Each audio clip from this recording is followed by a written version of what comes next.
A lot can happen between falling in love with a house and owning it. Having an advocate who can help you navigate negotiations, timelines, inspections, and more can make all the difference. That's what the expertise of a Realtor can do for you, because that's who we are.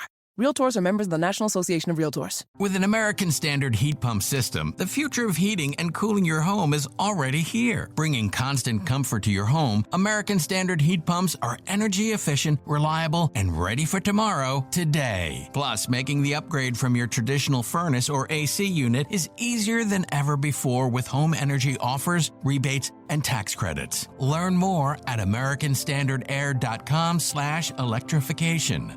American Standard, built to a higher standard. This is NSSF, the Firearm Industry Trade Association. It's Gun Storage Check Week and National Suicide Prevention Month. Securely storing firearms can help prevent suicide. Use lockboxes, safes, and locks to deter unwanted access. Learn more at gunstoragecheck.org and enter to win a gun safe. That's gunstoragecheck.org. If you or someone you know is struggling, call 988, the Suicide and Crisis Lifeline. What's up? It's your boy, The Ted Smith from The Men's Room. And did you know I have a podcast? Well, I do. The Podcast. New episodes uploaded every Wednesday on the Odyssey app.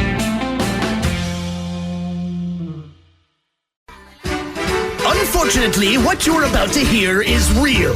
The members of this radio program are simply not that bright, or what some people would call educated. They are merely stupid. They're not trying to offend anyone on purpose. And all have played doctors on TV. You have been warned and are cordially invited to join the party. This is the Men's Room. Forget it, man, and get with the countdown.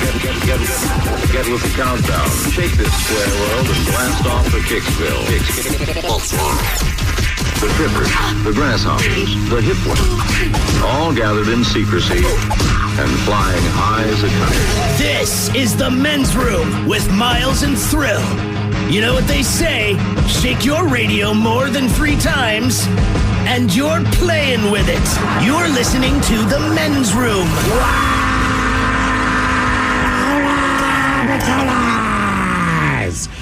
And away we go. Welcome to season 19, episode number 4160. Along with Steve the Thrill Hill, the Ted Smith, and my cock, and you are the Men's Room.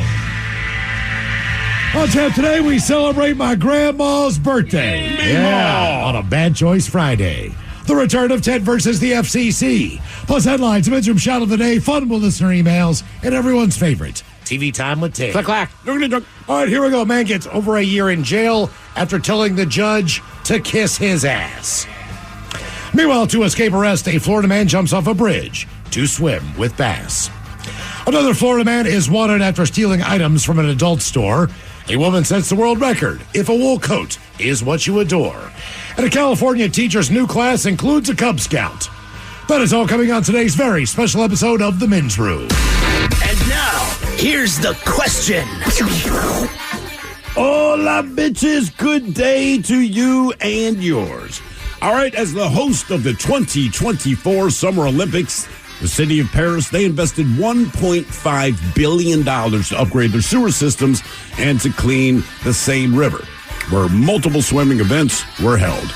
Yeah, well, it seems that it just didn't work. Multiple swimmers from multiple countries have gotten sick from the bacteria-filled river. In fact, the country of Belgium, they dropped out of all competitions that involve anything that have to do with the Seine because they figured out that it's not a river that you want to touch. Now, the Seine, by the way, is notoriously disgusting, so I can't believe anyone would willingly jump in the first place. But then again, you can't always predict what's going to bring you harm. For example, a chess player poisoned a rival by spreading mercury on her chess pieces. Now, the rival did not die, but she did get sick. Yes, back to Anya Taylor-Joy. There you go. Now, I would never think that I'd get sick from touching a chess piece. I also would never think that I'd get, human poop on my hands reaching for a bag of pizza rolls at a grocery store. But that's exactly what happened to a woman in Oklahoma. You see, a man pooped in a grocery store freezer. Now, a little while later, A woman reached into that freezer to grab a bag of pizza rolls, but she grabbed a handful of Dookie instead. As you'd imagine, she was not very happy. But then on the opposite end of the spectrum, a Brazilian model, so messed up, a Brazilian model named Deborah Pixato, she voluntarily spreads her own poop on her face because she believes that it is a skincare hack. Should you care to try it, but that's only slightly worse than the celebrity skincare trend that involves getting a facial from a serum, and I'm not making this up, made from the foreskins of Korean newborns. Seriously. We'll bring you up to speed on that in a little bit. But every once in a while, we physically touch something that we really wish we hadn't touched. And it doesn't have to be poop or the foreskin of a Korean baby. Sometimes it's poison ivy, an open flame, something sharp, etc., etc. But that leads us to today's question. And today's question is, what should you have never touched or come into contact with? To be a part of the big show, call 206-803-ROCK. Like the Men's Room on Facebook, follow us on Twitter and Instagram at Men's Room Live, and send those emails to the Men's Room at KISW.com. From the mind of a 2-foot-tall talking spokes puppet comes this year's biggest challenge. It's time for Bob's Dare to Compare, the hottest game show on TV that asks, what happens when you compare Bob's to the competition? You get style. You get quality. You get beeps and boops and dings and whomps.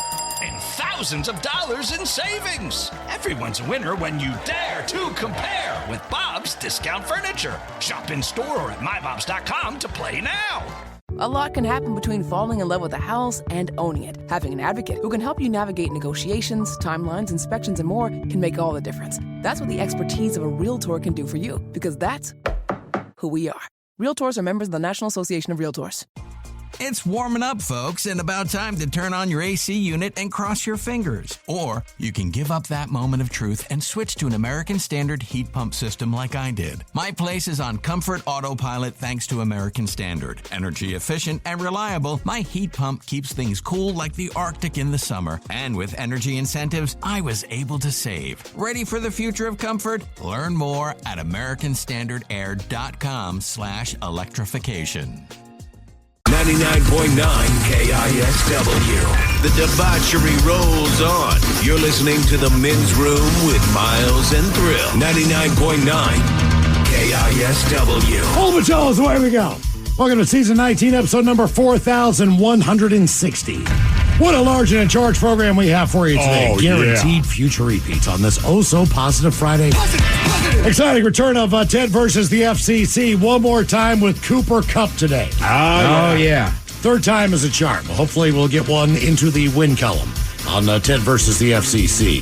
That came from a listener known as Jake and the Boys. Jake and the Boys. Not sure if that's what he named his penis, but yeah, that's the sense that I got. Jake and the Boys. Ted versus the FCC on the way. Also, some updated locations for you on the Men's Room IPA from Black Raven Brewing. Hopefully you'll get a chance over the weekend if you haven't tried the beer. It is absolutely fantastic. Perfect summertime beer. And if you're looking for a location near you, head to KISW.com. We have a list of all we have so far available. Hopefully we have some very good news coming up in the future on a couple of I'm feeling it. Possible different locations. As those come in, we will bring them to you as we find out ourselves. Also, another programming note, your chance to win your share of $100,000. It is easy on the Odyssey app. All you got to do is listen for 1 hour to KISW. Be sure to log in when you get there if you're not already. And we've already had a few winners, at least, come from KISW, which is great. It's a national contest. Yeah. And what's cool about them winning on this station means the locals, so they can buy us beer, again, a $150 cap. Right. Anytime during the day, listen for 1 hour on the app for your chance to qualify to win your share of $100,000 in cash. What else do we have for you today? Yes, we will drink and toast in the weekend with a shot of the day that is Bad Choice Friday time. You know it's Bad Choice Friday. It's Bad Choice Friday. You know it's Bad Choice Friday. Hey, man, this is your fault. Shame on. And this is kind of a first today on a Bad Choice Friday. We are actually saluting my grandmother. Meemaw. Yeah, my grandma. What do you call her? What do you call her? You call her Grandma? I've always called her Grandma. Her name is Verna Blankenship. That's her actual name. Her name is Verna Blankenship, but she has been known as Blankenship her entire life. So Verna Blankenship. I would not even believe someone if they said that. Alive and well in West Virginia. She turns Still alive. 99 years old. Good Lord, Which, man. just based on drinking the water, is a frickin' miracle. It really is. I saw a picture my mom sent to me last night. By the time I got off the air and tried to call, she was already in bed. Well, yeah, it's 9 o'clock. She's 99. Yeah, but she got a cake. She blew out a candle. Not 99 candles. They're not trying to kill the woman. Just one candle, but yeah, she's 99 years old. That's she was born in 1926. I mean, that to me, wow. Look at what happened in 1926, go back in time, I'm like, it doesn't even seem like that's humanly You possible. think anything bugs her? Like anything in the news cycles, she's got to be like, I've seen it. I've been through it. We'll be fine. Last time I talked to her, she's like, yeah, well, I got breast cancer again, but I don't care. I was like, all right, Grandma. You know, she's over it. It's all good, man. But I hope she sees 100. But yes, 99 years old today. And with that, we salute Grandma with Nina. 99 red balloons floating in the summer sky. Panic bells, red alert. I bet your grandmother break into this. I should have sent her 99 red balloons. Yes! Miles, what is this? Where do you want me to put these? Could you imagine the guy driving that over in the truck? Oh, I think she'd be pissed. He'd probably get out of the car and just take off. He's holding them. It'd be like the movie Up. And he's gone. Yeah. Sailed right over the hollow there. Unbelievable. Nina and 99 Love Balloons taking on Jay-Z on a Bad Choice Friday. I got 99 problems, but a bitch ain't I one. feel like this is more your grandmother's speed right here. Yeah. 99 problems, but a bitch ain't one. Rolling down the streets of Mingo County in her Toyota Camry. Oh, man, Duck, it's blanket. Look out. You can tell it's blanket when you hear this song. She might actually hit them. I just. Oh, no, she's not mean. She's 99. She can't see. Jay-Z and 99 Problems taking on Nina and 99 Love Balloons. On a Bad Choice Friday, vote now if you follow us on Twitter there at Men's Room Live. One of those two tunes coming up right after we drink a toast for the shot of the day. And today, on our question... I do like the idea of her cruising down the streets. That's all I can picture right now, man. Yep. Arm hanging out the window. Hey, what up? It's Blanky, bitch. Blanky's back. WV style, throwing up the WNV. How do they do it? All right. Eat S, pit. Going to get a chili dog. That's how I roll. Hey. Uh-huh. You got my biscuits? That's right.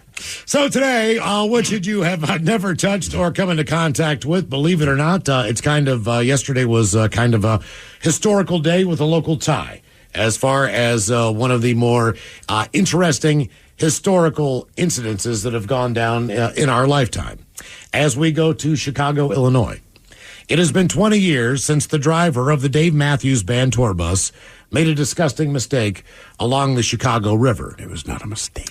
The driver hit the eject button on the septic tank on the bus while it was on the Kinsey Street Bridge, sending 800 pounds of human waste through the metal grates on the deck and right down onto people taking an architectural tour boat cruise on the river below. Tourists were soaked in what was described in the Chicago Tribune as a brownish yellow slurry. More than 100 passengers were aboard the boat that day on August the 8th, 2004. The boat immediately returned to a dock and was disinfected, and officials How about the people? Chicago Architectural Foundation, which operated the tour, they did offer refunds, which was very generous. Yeah. I mean, it's not their fault, though. They say they received several calls from angry passengers who also demanded compensation for clothing and personal items. Lil LaPlante, who was another boat operator, drove through the waste that poured over the people on board Chicago's Little Lady. The windows were open. It was a beautiful day. And all of a sudden, the most deplorable smell hit us all. I think it's become more of a touchstone, like a cultural or iconic Chicago touchdown now. I do look at it with humor. Now I can look back, and I think it's funny. Well, to be fair, I've been laughing about it for 20 years. Have you guys ever done that tour? I have not. No. All right. So, like, me and my brother did it, and it wasn't that long after this incident. But, like, the boat was like a giant speedboat, right? But, I mean, when you're on the river doing the architecture part, you're going very slow. Right. Right? At the end, you get out on the lake, and then they speed it up. But, I mean, you're like, if that's falling through, it's getting everybody. Right. Yeah. It's like going through a car wash. The driver of the bus, one Stephen Wool, he admitted that he dumped 800 pounds of human waste from the bus. 750 of it was Dave's. He pleaded guilty to reckless conduct. I'll get to that part in a minute. Oh, Lord. And discharging contaminants to cause water pollution. He was sentenced to 18 months of probation, 150 hours of community service, and the maximum $10,000 fine, which was paid to Friends of the Chicago River. The bus was reportedly used only by band violinist Boyd Tinsley. Oh! And was not occupied at the time of the incident. So between Boyd and Stefan, the bus driver, they were the only two that used that bus and filled it up with 800 pounds of waste. Prosecutors said the band cooperated in the investigation. They flew Tinsley to Chicago to be interviewed by authorities and bringing the bus, one of a number used by the band, back for inspection. Again, he was not on the bus. Right. But they brought him back for an interview. The Dave Matthews Band eventually agreed to pay $200,000 to settle a lawsuit filed by State Attorney General Lisa Madigan. At the time, Wohl never drove a bus for the band again. But believe it or not, this is an iconic thing. If you are on social media, you will see that the three mascots for the Blackhawks, the Bears, and I believe the Bulls. Yeah.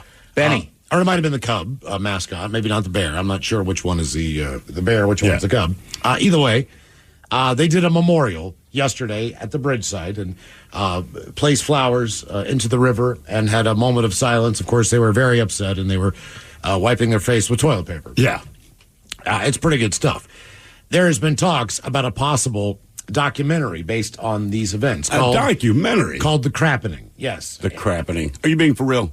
I'm being dead serious. Oh, my God. They've talked about going back and interviewing the people who were on the boat. Ooh, you know what? Okay. Yeah, I'd want to hear from them. Interviewing. I'm still mad. Yeah. And describing basically what happened to them that day. Update. That's Stanley, the bear. Oh, Stanley the bear. For the Bears, and then Tommy, the Blackhawk. On what was known at the time as CBS 2 News, Dana Kozloff, who was a reporter, talked to one of the passengers who was drenched in the Doge. Mike Scarpelli. Mike Scarpelli gave a graphic description of what happened. There were some older people on there that had limited mobility. They were doused from head to toe. Oh. Their hair was soaking wet, literally covered in urine and feces. There was a pregnant lady who could barely contain herself. Tracy Dangot, also one of the people on the bus in what he calls the splash zone. On this day, 20 years ago. This day every year, my phone seems to explode with one topic only, he said. It's like life will not allow me to forget as much as maybe I have wanted to. He told the Chicago CBS outlet he vividly remembers being caught, quote, in the thick of it. It's just rough because you're on a boat. They go through these standard shticks, more open, great bridges than any other city. Don't look up, lest you get a true taste of Chicago. Within minutes, it sort of just happens. It's one of those things in life that's basically comedy, imitating art. You can't make the stuff up. Mm-hmm. So that was 20 years ago yesterday. Damn, man. That passengers, over 100, were covered in poo. He pointed out he himself, he was only 8 when this happened. When he was on that... and people are still calling him? Yes, that is correct. This is a little bit more of a different story. The world of chess has had some bizarro controversies of late. This one tops them all. A 40-year-old Russian player has been accused of poisoning a rival by smearing mercury on her chessboard. This according to NBC News. There is surveillance video that shows Amina Abrakova wandering into a mostly empty room where chessboards are set up and smearing mercury from a thermometer on the board where her competitor, Nailed it. Would soon be playing. Osmanova sought medical assistance during her game after feeling nauseated and dizzy. She has since recovered. Police determined after reviewing the surveillance footage, like many others, I cannot believe what I'm seeing, and I am completely perplexed by what happened. That's according to the sports minister, where the incident took place. Now she'll have to answer for her actions before the law. She was quoted in Russian media as saying she only wanted to knock her 30-year-old rival out of the tournament, but not to seriously injure her. The woman did come back and took second place. What is it with chess people? All right, so remember, was it last year or 2 years ago? It was last year. There's a guy who, and we don't know if it's true or not, but he was accused of having a vibrating butt plug.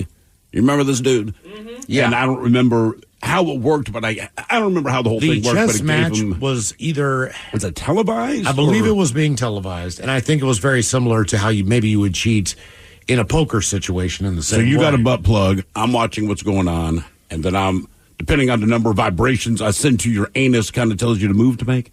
Either that or the cards that someone else has. I mean, this is, right. I don't think this is the first time that this... it's just weird because with chess, I know what you're doing.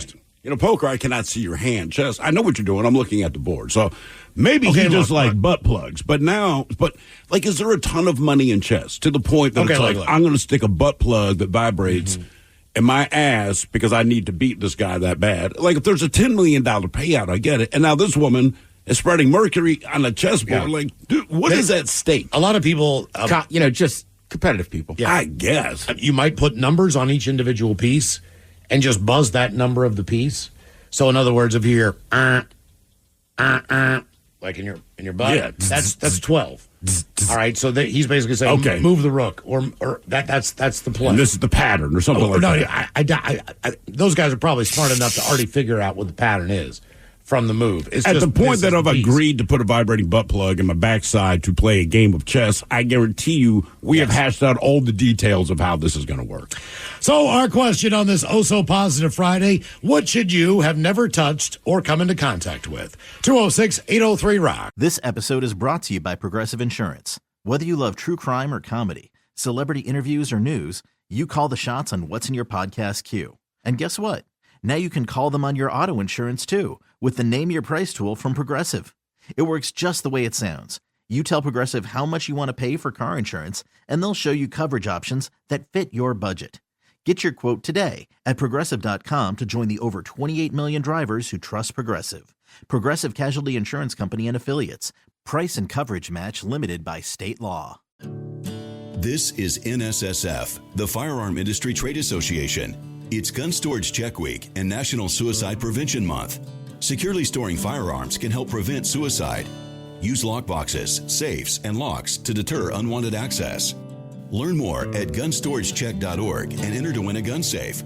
That's gunstoragecheck.org. If you or someone you know is struggling, call 988, the Suicide and Crisis Lifeline. You can host the best backyard barbecue when you find a professional on Angie to make your backyard the best around. Connect with skilled professionals to get all your home projects done well. Inside to outside, repairs to renovations. Get started on the Angie app or visit Angie.com today. You can do this when you Angie that. Better health isn't always about the big things. Sometimes it's a nudge from a friend, or a head nod from a fellow jogger, or even a smile from across the breakfast table when you've decided to pass on the bacon. It's the little things that lead to better health, and Regence is here as a partner, opening doors to the care you need, no matter the size, because it all adds up to something big, a healthier you. Regence Blue Shield. Together we health. 99.9 KISW. The shenanigans continue. This is the Men's Room with Miles and Thrill. Oklahoma man allegedly defecated in a grocery store freezer on Sunday night, and a woman who was shopping accidentally put her hand in it while reaching for groceries that were covered. I picked up a bag of pizza rolls, and there's literally S. Human S. Excuse my language. A trip to Crest Foods brought Mrs. Wright Johnson, along with her kids, from a normal shopping day into more than she bargained for. I was upset. I was disgusted. I feel like I was violated, she said in an interview with KFOR. She said she is still trying to comprehend what happened while picking up a bag of pizza rolls. I grabbed the bag. I felt something smushy, so I turned it over. There it was. Police said, yes, it was in fact human feces. She said there was another bag of pizza rolls that had been placed on top of it, covering up the poop. I was so disgusted. I was almost in tears. Our question, what should you have never touched or come into contact with? 206-803-ROCK. Who does that? Come on. Hello, Daniel. Welcome to the men's room. Hola, and happy Friday to everyone. Hola! So for this story, we're going to have to go back in time to the wonderful year of 2020, specifically the first week of November.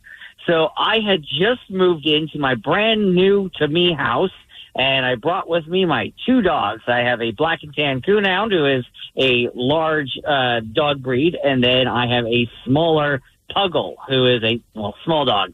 So I commute about an hour and a half to work both ways. I come back after not really a long day. Both my dogs are crate trained and potty trained and all that, so I didn't really have much fear of anything really going wrong. I open up the door to a very distinct smell, and I'm just like, oh no, which one did it? I looked in and, well, plastered on the opposite wall of my big boy Hank was plastered in poop. So, needless to say, I had spent a good hour and a half cleaning that up. Now, mind you, I just moved in, so I have to clean up a crate that I have no hose for. I have very little actual cleaning utensils.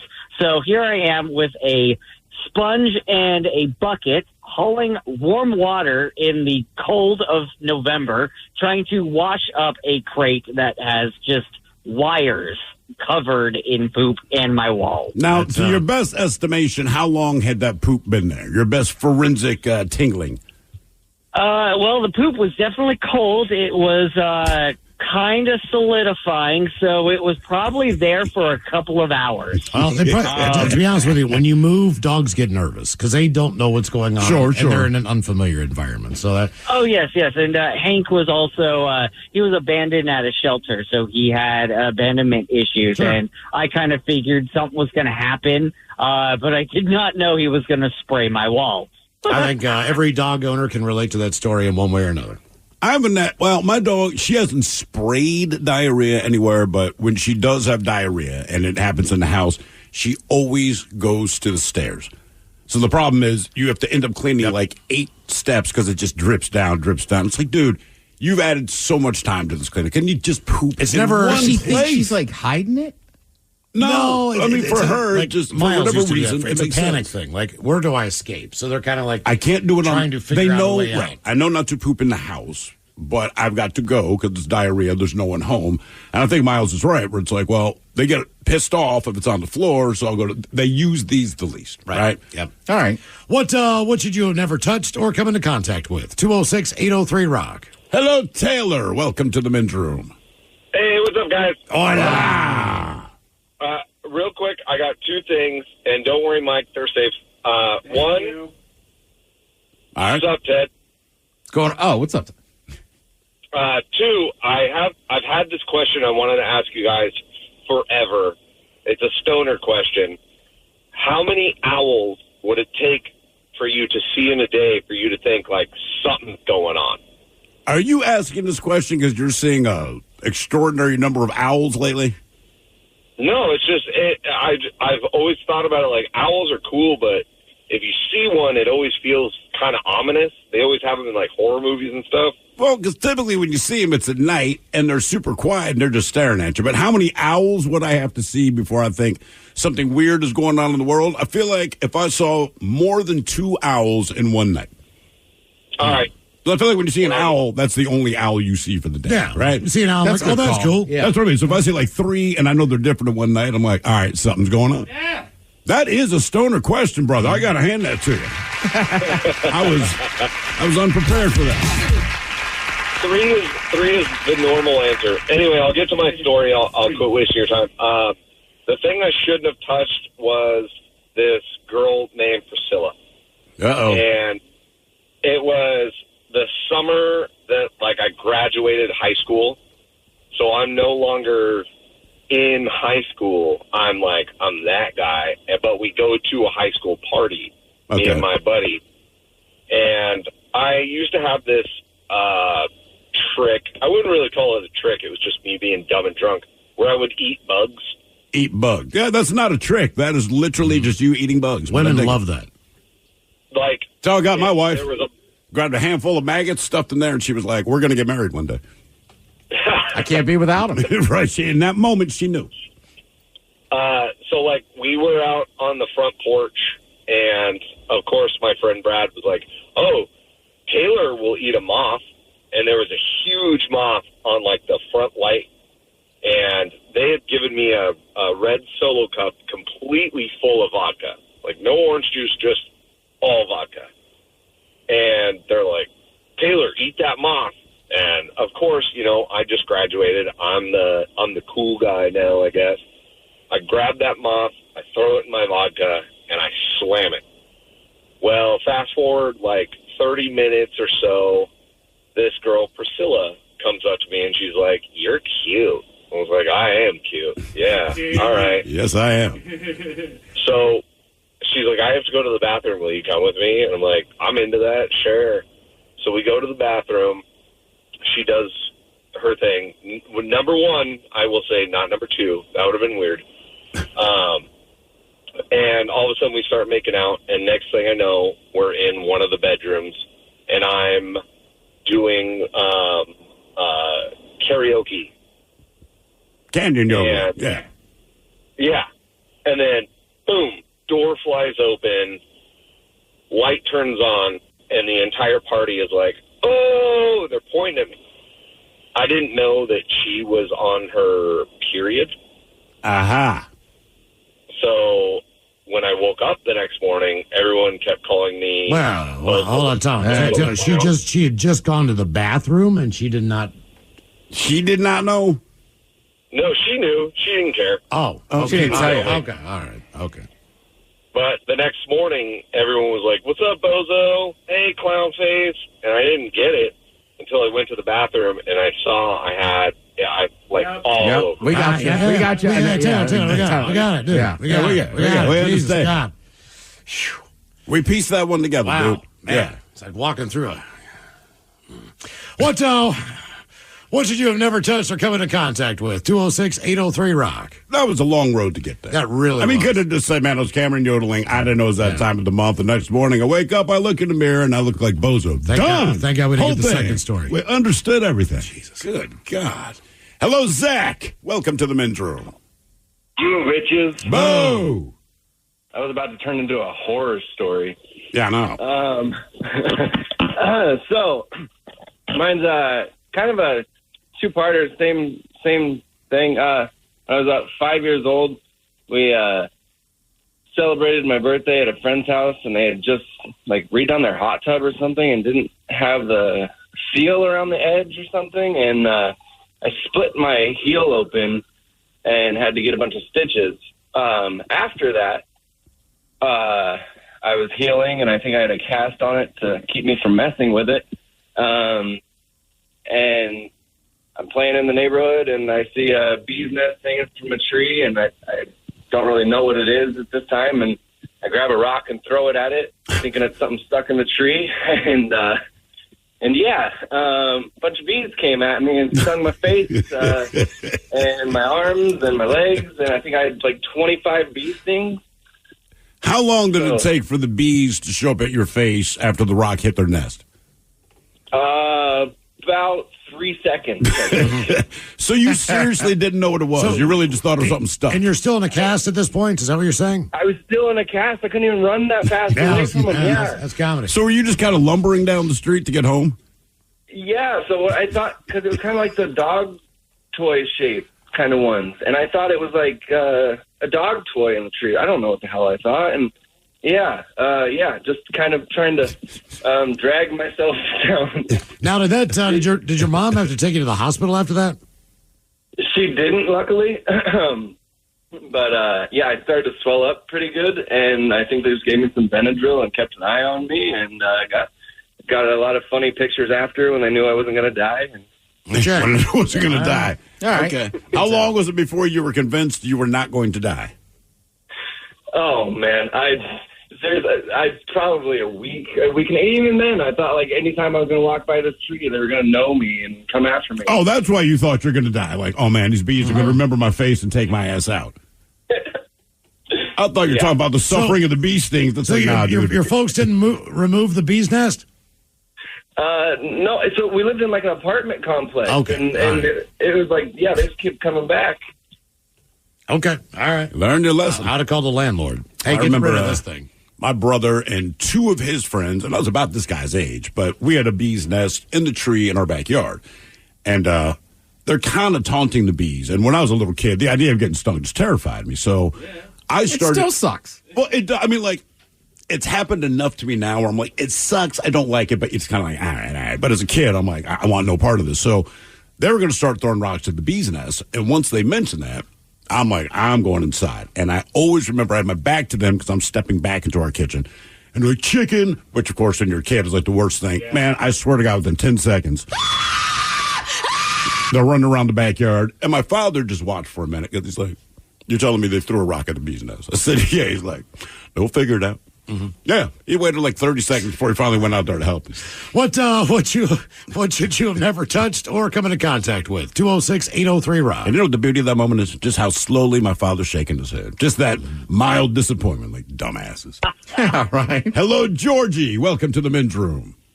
What's up, gentlemen? Hola! Oh, wow. Oh, it's so awesome to talk to you guys. I finally, had the day off while you are working. So that works out. Yeah. Yeah, no, I work locally, and it's just during the week, and I don't always get the opportunity to stay on hold. So it's awesome. So my story is in 1993. I was 10 years old, and my brother and I were taken to the South Hill Mall. You guys know in Puyallup? Yep. And we were doing back-to-school shopping, and my brother's in there, and I'm just trying to, like, prank him, and I wanted to turn the light off when we went to use the restroom. So I just was like, I'm going to turn it off, but there was no light switch.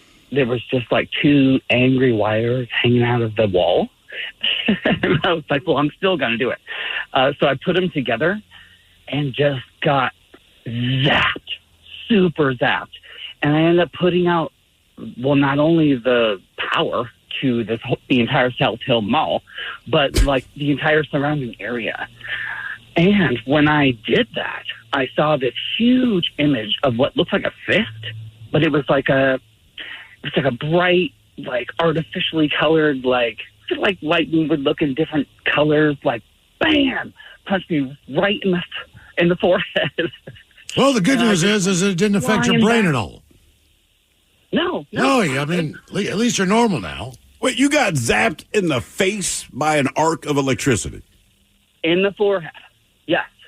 And there was a huge mark, like you could just wipe it off, and it was like dark, like a dust, like a soot, if you will. And the firemen came, and they were checking me out. And they sat me down, they did my blood pressure, they checked my pulse. They're like, well, he got thrown across the room by lightning, but he's okay. You're not. There's no way you took a bolt to the face and something's not wrong with your ass, man. Do you drool when you make microwave popcorn? No. All right. Do refrigerator magnets stick to your face? Yeah. Do you set off an X-ray machine? I'm good. Okay, all right. Well, are you sure, man? You think you sure. are. You think you are. I'm incredibly intelligent. I'm very sweet. I'm a really good person. So, but I can't. Maybe that's probably because you got struck in the face with lightning. People who have a concussion don't realize they've been knocked out. Yeah. Are they good people afterwards? Now you're starting to doubt yourself, aren't you? You were a terrible person before, Georgie, until you got hit with that bolt of lightning. That's what they say about him. What should you have never touched or come into contact with? 206-803-ROCK. I don't think homeboys are. No.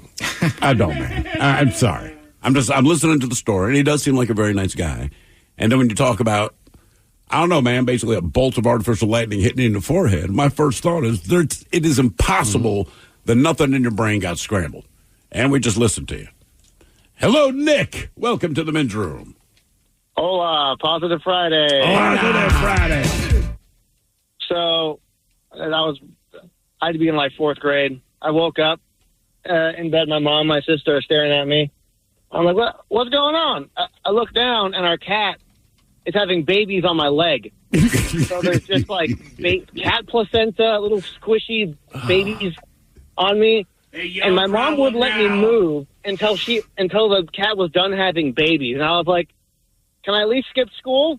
Nah, Nick, you have to go to school. And I'm like, this is stupid. I'm mad about this. So wait, how long This is did stupid. it take for this I'm mad cat about to this. finish giving birth on your leg? It was like, it felt like an hour, but it was like probably 5-10 minutes. But it was That's just still a long time. Yeah. Why did your mom think it was you couldn't so move? bad. How did your mom feel that your leg was so important to the cat birthing process? Oh, she did not even acknowledge like my existence about it. And the worst thing is, this cat's name was Sicky because it was always like packing up stuff. So this cat. Well, did the cat? I have to ask. Did the cat normally sleep in your bed, or was that just the No. location where she decided to give birth? Never slept in my room. It was always like downstairs or in some like secluded area. Just decided, you know what, this kid, he's about to get got, and I'm like, oh, hey, yeah, thanks. How many kittens altogether in the litter? Do you remember that? 4 or 5 or 6, somewhere around there. Does it smell weird too? Because is it just this wet, squishy experience, right?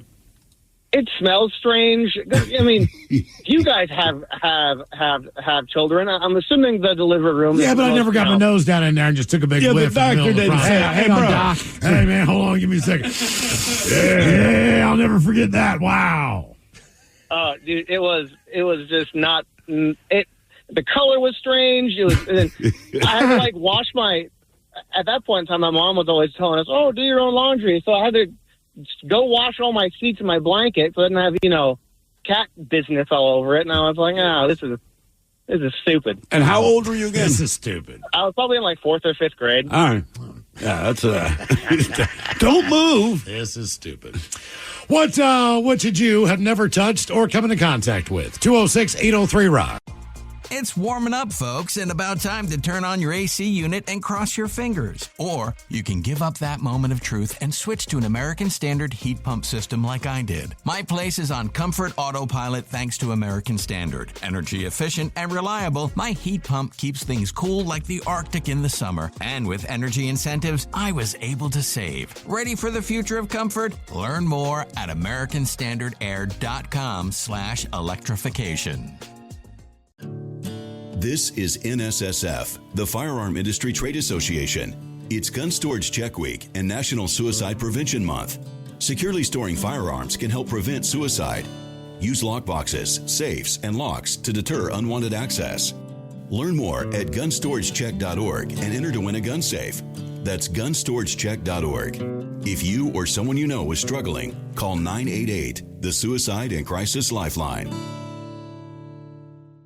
A lot can happen between falling in love with a house and owning it. Having an advocate who can help you navigate negotiations, timelines, inspections, and more can make all the difference. That's what the expertise of a Realtor can do for you, because that's who we are.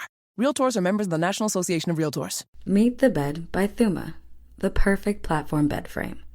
Thoughtfully handcrafted from upcycled wood, the bed is strong, backed by a lifetime warranty, and ships directly to your door.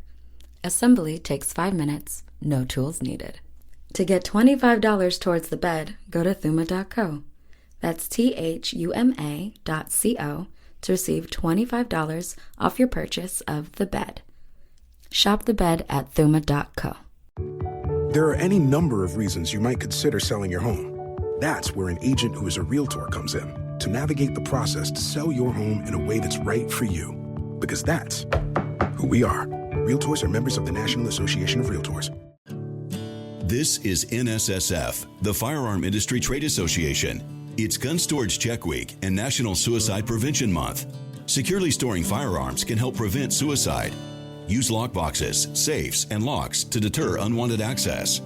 Learn more at gunstoragececk.org and enter to win a gun safe. That's gunstoragececk.org. If you or someone you know is struggling, call 988, the Suicide and Crisis Lifeline. It's warming up, folks, and about time to turn on your AC unit and cross your fingers. Or you can give up that moment of truth and switch to an American Standard heat pump system like I did. My place is on Comfort Autopilot thanks to American Standard. Energy efficient and reliable, my heat pump keeps things cool like the Arctic in the summer. And with energy incentives, I was able to save. Ready for the future of comfort? Learn more at americanstandardair.com/electrification. Coastal Farm and Ranch, we're just what the country needs. These deals are working hard to save you money. From August 28th through September 3rd, save 15% off Balin stock tanks, $200 off Black Diamond log splitters, and find big discounts on shoes for the family. Coastal Farm and Ranch, we're just what the country needs. Make the most of your Labor Day weekend with Coastal. What's up? It's your boy, the Ted Smith from the Men's Room. And did you know I have a podcast? Well, I do. The Podcast. New episodes uploaded every Wednesday on the Odyssey app. 99.9 KISW. We return to the Men's Room with Miles and Thrill. Hey, big thank you to you guys, man. Over the last 5 years, you have raised $200,000 for Kicks for Kids. That's a big frickin' deal. Basically, once again, we've teamed up with the fine folks at Mary's Place. Kids are going back to school. A lot of kids cannot afford a brand new pair of shoes. The idea, get them in new shoes. So they have the confidence they need to walk the halls and get back to school. So the number this year, $20,000. If you could head to KISW.com, I'll give what you can. Some kids like Vans, Chucks, man, they probably don't like any of that anymore. Nike, I guess, maybe. I'm not up with the young kids' shoes, are you?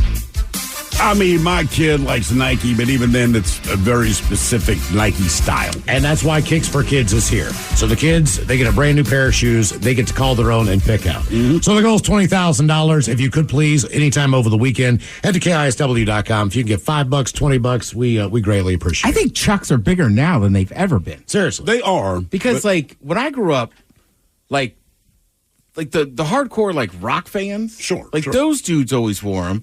And kind of skaters. But nobody else wore them, and we kind of didn't. I never really liked them. Yeah. But then, like, halfway through high school, man, all the brothers started wearing them, too. And I was like, are Chucks cool now? Well, I noticed. I feel like they keep going up. Like, everybody wears them. I feel like the kids that are about my kids' ages, so right, anywhere from, say, 10 to 15, most of the people I see wearing Chucks now, they're chicks. Correct. Like, the dudes are rocking Nike, they'll rock Adidas, but a lot of the girls that I see, they are absolutely rocking Maybe the Chucks. I don't pay attention enough to kids' feet other than the ones That's that a are good thing. Well, the ones that are wearing Crocs.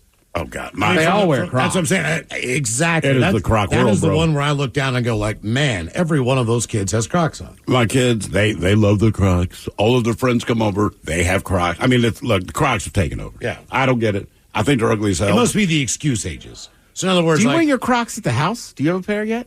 No. Oh, all right. No, Sorry, I do not I own have Crocs. another buddy.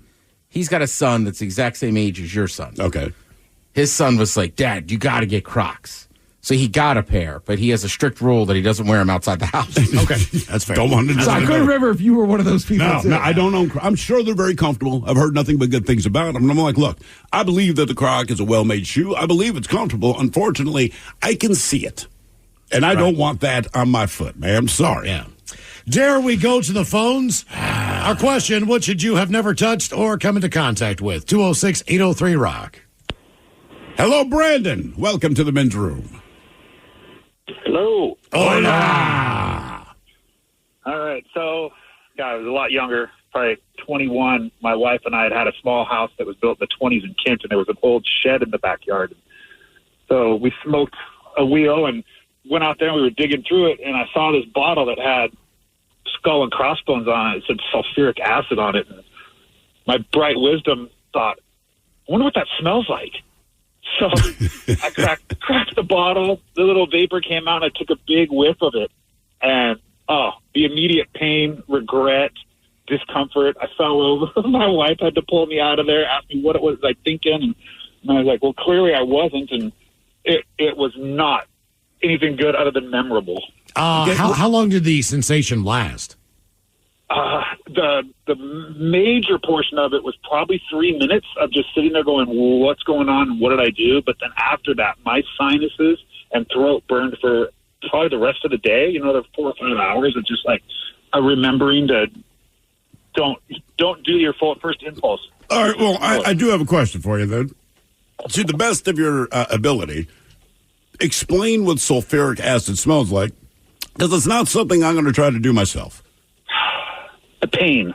I'm going to say, so it just smells like the sensation. I mean, does right? it smell like rotten eggs? I mean, sulfur has a very distinct smell to it, so it doesn't smell like that. It immediately burned every sense that I had in my nose other than pain. So I don't recall an actual odor other than just I say, regret immediately. The smell of regret. At any moment, did you think I might need to go to the hospital?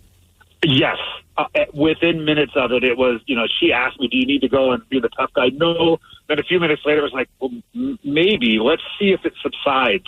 And, my vision came back, and not that I lost it, but it hurt so bad I didn't even want to open my eyes.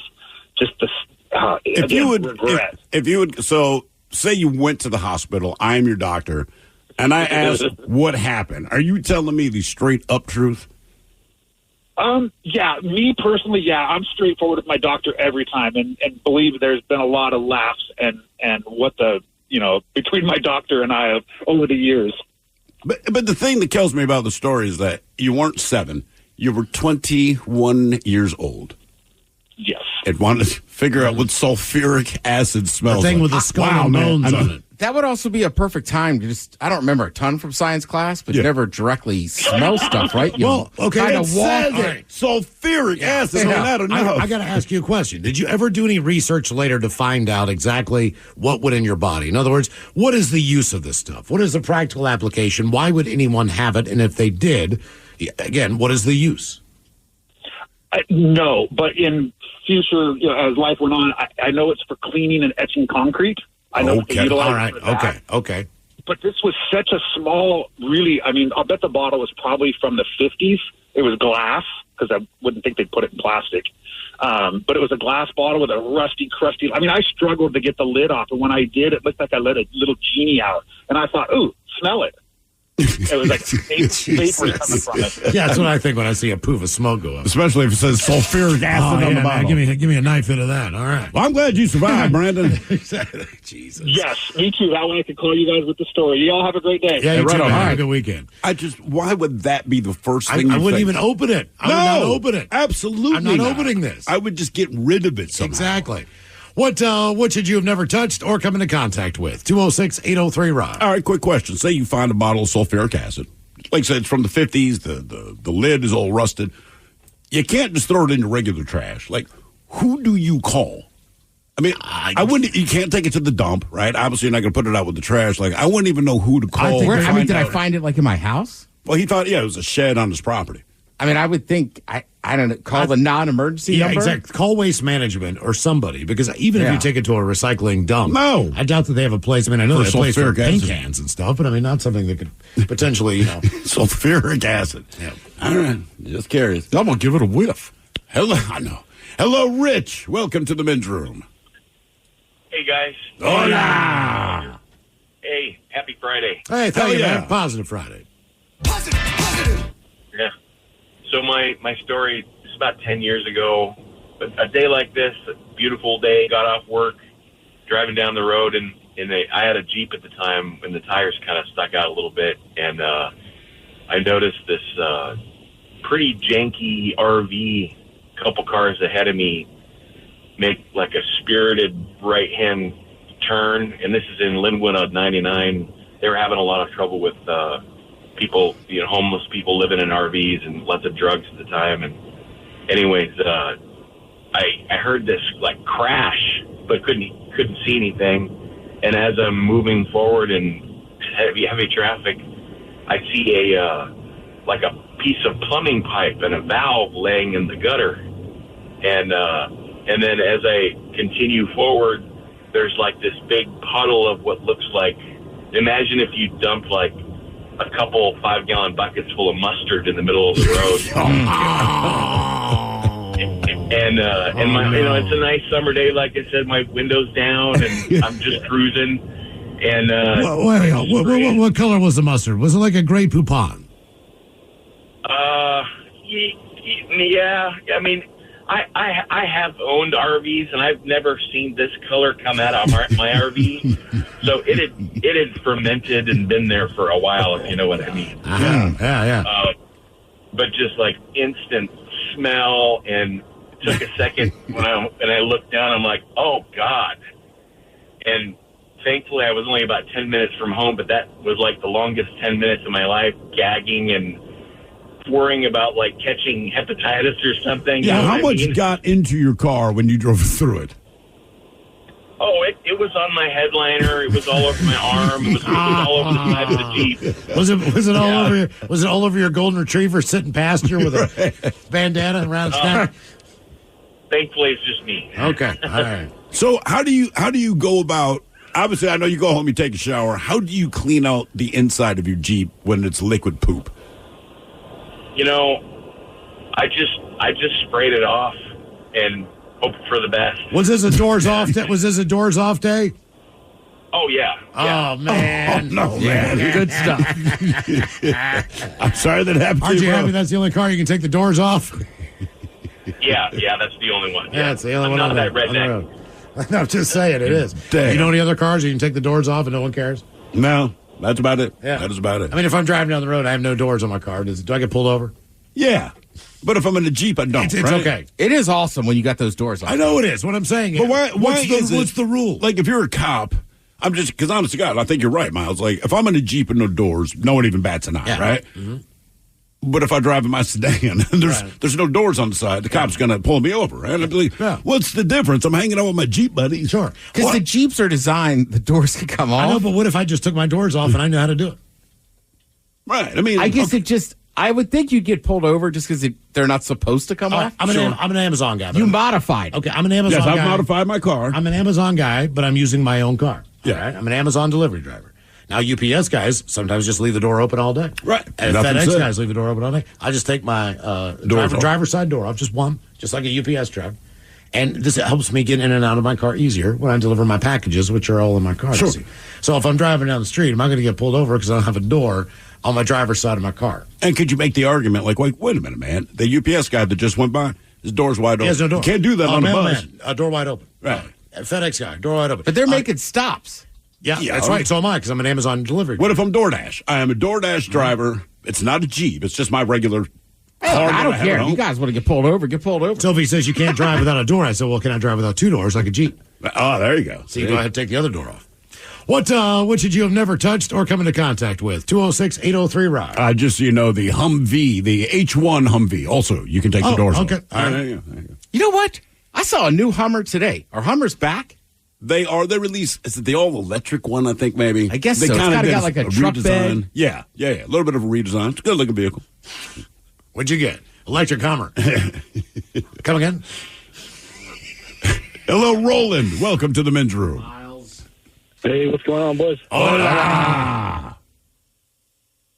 Hey, so I was a kid. I was about 10 years old, and I grew up in San Antonio, Texas, and down there my family is pretty big and barbecuing and hanging out. And we went over to my uncle's house and having a barbecue, and it's pretty much the adults are getting wasted and the kids are running havoc around the place. So what was the what was the barbecue? Was it brisket for the most part?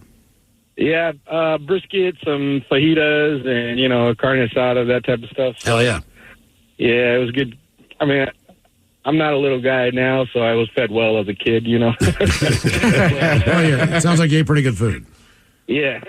So, but we were just kind of messing around in the front, and around that time was about the time I was starting to get interested in girls and seeing some younger girls my age come walking around and trying to show off a little bit. So I was kind of, we were playing tackle football in the front yard, and there was this fire ants. Fire ants are a big thing in Texas, obviously, and there was this fire ant hill, and I was going to be cool and jump over this fire ant hill, and as I made my attempt, I just tripped on a root of a tree and face first, dove face plant into the fire ant hill, and I'm screaming.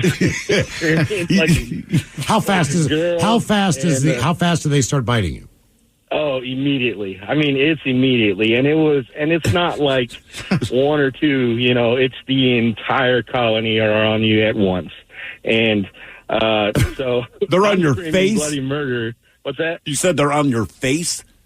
Oh, they're everywhere. I mean, like I was running full speed, so like tripped ahead of time and then kind of slid in the third base. You know what I'm saying? Right. And so they just were everywhere. So I'm standing up, I'm screaming like crazy, screaming like a little girl, and my uncle comes running from the backyard to see what's going on and realizes what's happening. And the next thing I know, he turns on the water hose and he's just yelling at me to take my clothes off. So I took my shirt off, took my pants off, and he's like, "No, get naked." I'm like, "I'm not getting naked." And so he starts hosing me off. I'm there, standing there in my, Scooby-Doo underwear. And so you really did impress the ladies. These girls are standing there just staring at me, and my uncle's got drinking a Corona and, laughing his ass off. So, Good time. How long did it take for the pain to go away?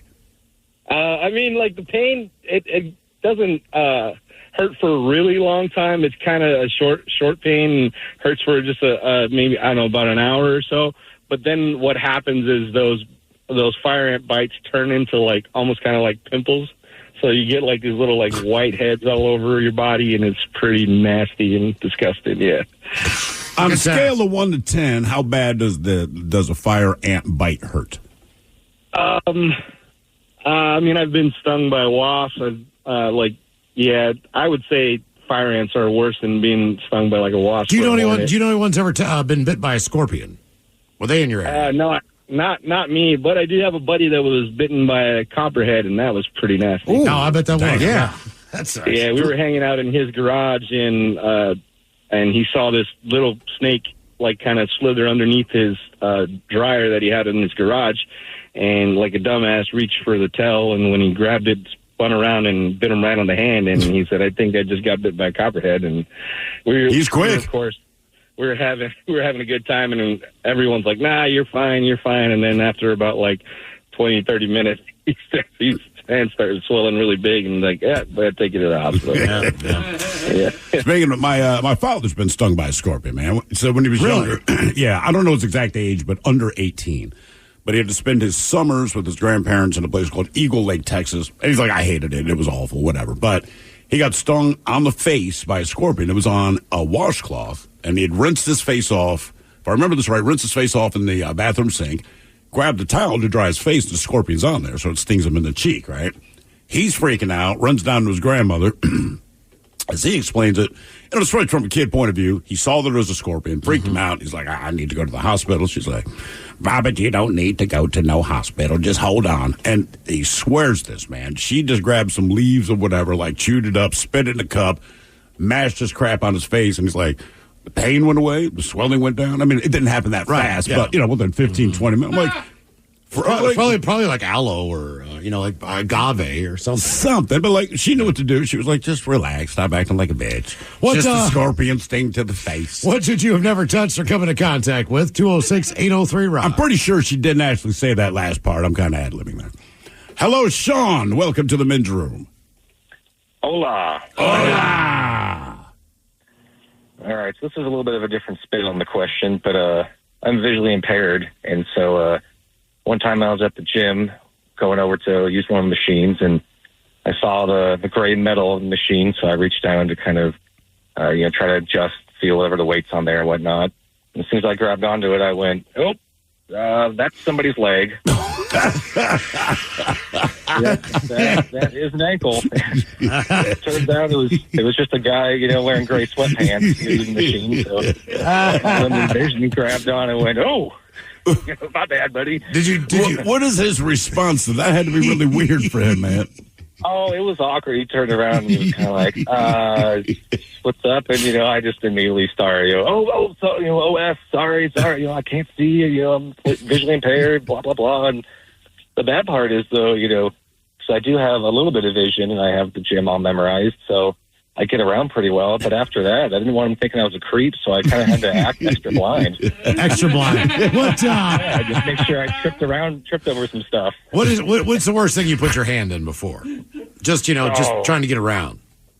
I don't even know. I mean, there's so many different things. Whether it's just not knowing, or not knowing, what bathroom's what, or just yeah. How do you know when to stop wiping? I knew that question was coming. I mean, you could just tell. I mean, you just, all right, okay. Close your eyes next time, and you can, I'm going to try this. I guess the friction. Yeah, but I was going to say, is it just viscosity? You just keep wiping and wiping and wiping. And you're just like, how where is is there this still coming stuff from? on? I can't figure this out. Yeah, it's when it stops feeling like you're wiping up spilled peanut butter and starts feeling. Okay, you start feeling skin. All right. I don't know if I trust myself. Man, that is a weird. I don't think I could just pull up my pants and walk away. I'd be like, no. So if you try this with your eyes closed, I'm just not looking. Okay. Just not looking. You got to just throw it in the toilet, flush, pull up your pants, and leave, though, man. Yeah. You have to have faith. Then there's no point. Look, if you're going to do it, don't even look at your toilet paper. Just drop it when you think you're done. That's it. Just drop it in the toilet. Right. Pull up your pants and leave. You can't even know. You'll know within 20 minutes. You can't look in the water. No, nothing. Wipe your ass with your eyes closed. Trust yourself. Don't look. And then go out. Then sit down. Then go out to dinner. Yeah. That's the challenge. What should you have never touched or come into contact with? 206-803-ROCK. There are any number of reasons you might consider selling your home. That's where an agent who is a realtor comes in to navigate the process to sell your home in a way that's right for you. Because that's who we are. Realtors are members of the National Association of Realtors. From the mind of a 2-foot-tall talking spokes puppet comes this year's biggest challenge. It's time for Bob's Dare to Compare, the hottest game show on TV that asks, what happens when you compare Bob's to the competition? You get style. You get quality. You get beeps and boops and dings and whomps.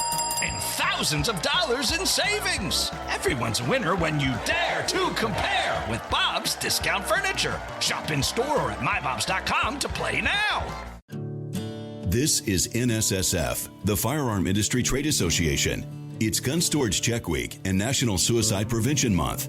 Securely storing firearms can help prevent suicide. Use lockboxes, safes, and locks to deter unwanted access. Learn more at gunstoragechek.org and enter to win a gun safe. That's gunstoragechek.org. If you or someone you know is struggling, call 988, the Suicide and Crisis Lifeline.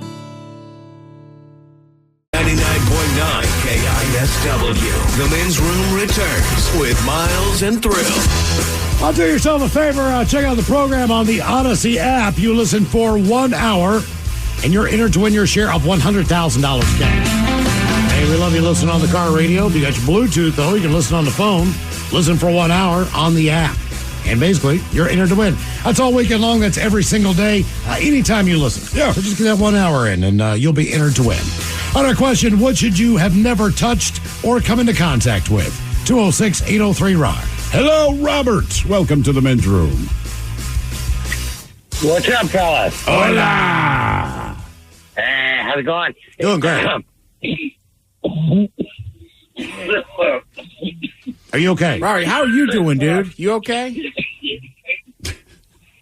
Excuse me. Yeah, man, it's all good, beard. man. That was hot. You guys got me so excited I choked. First things first, now, Ted, did I see you at the Shed Fest down in Stanwood here a couple weeks back?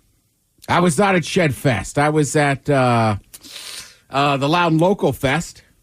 Oh, yeah, same night. Right on. I thought it was you, the guy who was charging my dab pen for me. Oh. All right, hey, bud, I'll charge your dab pen. Solid move. Yeah. And he had a KSW shirt on and stuff. But anyways, so here's the thing, is I got to switch it up a little bit. So there was back in 91, my roommate had this girlfriend from Idaho, right?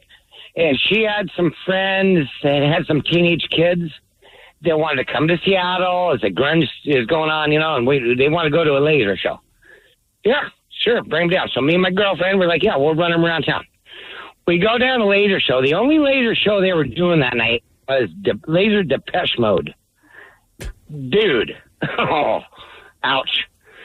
So I powered through it, but we had got them some mushrooms. right? These kids from Idaho.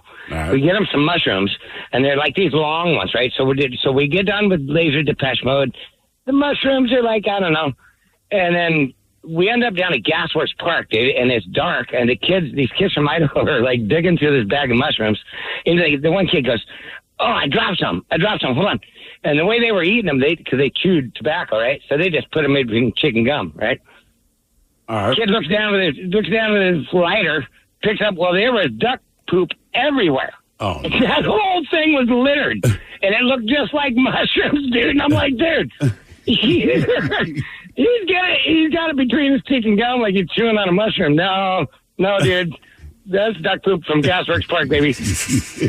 Okay. Good stuff. Yeah. True story, man. No, I believe you.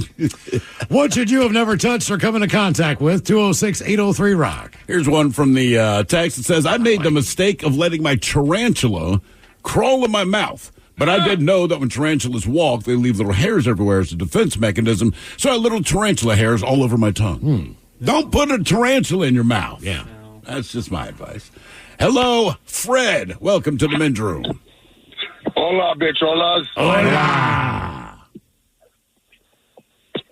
How you gentlemen doing today? We're doing great, Fred. It's Positive Friday. Absolutely. I'm off work. Oh, good for you. People just calling in to brag. They're off work to us. Man, oh, man. We're not. Yeah, but I go to work at 4:30 in the morning. So I wouldn't trade you. Yeah. Enjoy your afternoon. Yeah, right. So don't ever play with muriatic acid, especially when you're a preteen. What kind of acid? Muriatic. What is muriatic acid? The type you put in a pool. Ah, okay. All right. Okay. It eats like all the algae and stuff, but we used to watch my dad put it in. I think I was about 9, 10 years old. And he said, never touch this. It had skull and crossbones on it and all that good stuff. But, being curious, 9 and 10 years old, and brother, we poured some in a little glass ashtray, and we threw a nickel in it, and it started fizzing and melting, and it ate all the etching off the nickel. My brother dared me. He's like, well, what if you put your finger in it? What do you think it would do? And I was like, I don't know. So he made me put my index and middle finger in the ashtray, and I'm 54 now. This happened, 45 years ago, 44. I still do not have fingerprints on my fingers. Oh, damn. So how much did it burn all of your skin off, essentially? Oh yeah. I mean, it literally bled a couple days later, but because all the skin kept peeling off. How long did it take for you to recognize that the acid was eating away? Was it instant? Not instantaneous, but I'd say about 10 seconds or so. All right. Did you have to go to the hospital? No, we hid it from my parents for weeks. Now, what did they say when they finally saw your fingers?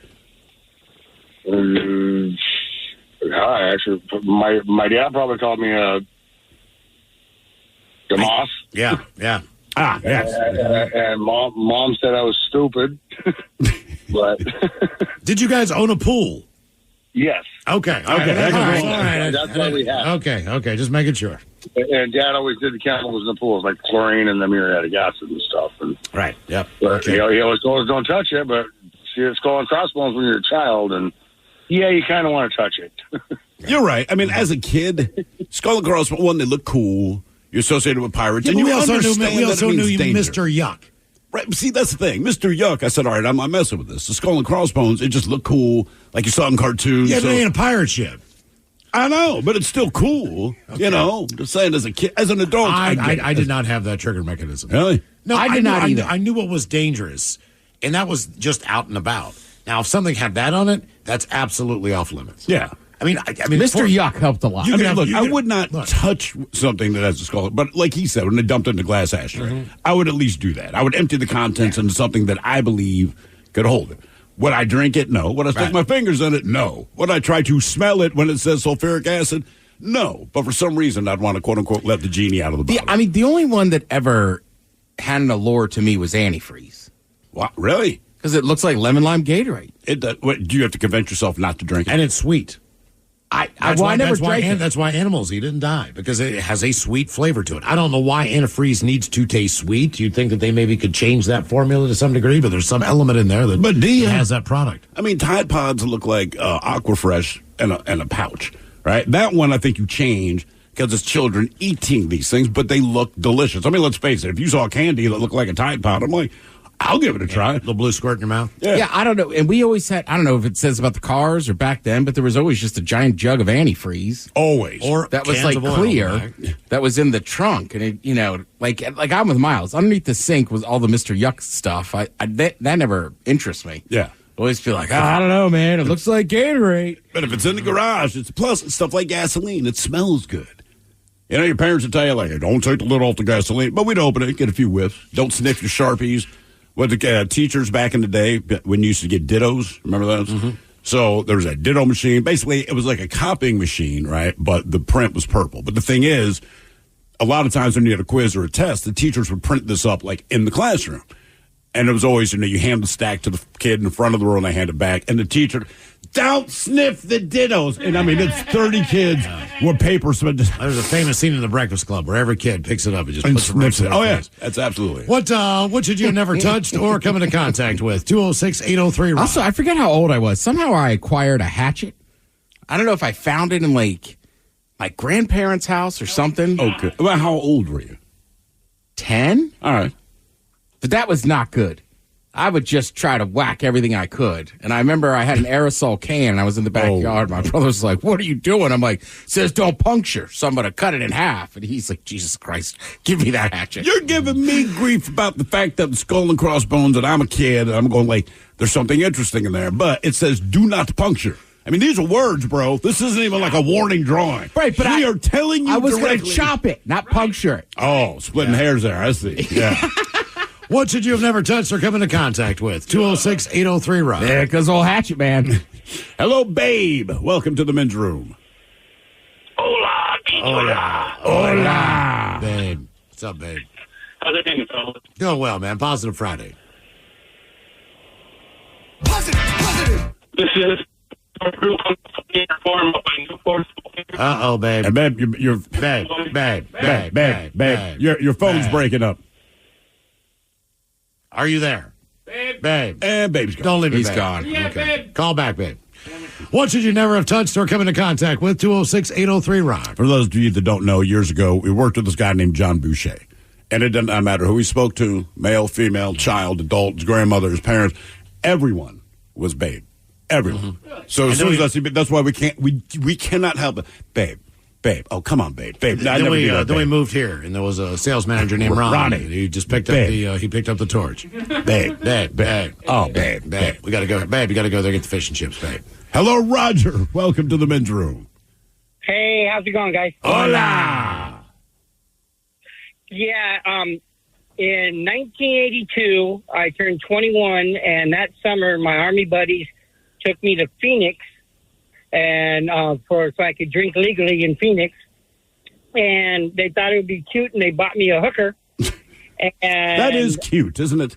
It's cute. well, That's so yeah, cute. it was fun at the time until a couple days later, I realized that I got a case of gonorrhea from her. Oh, I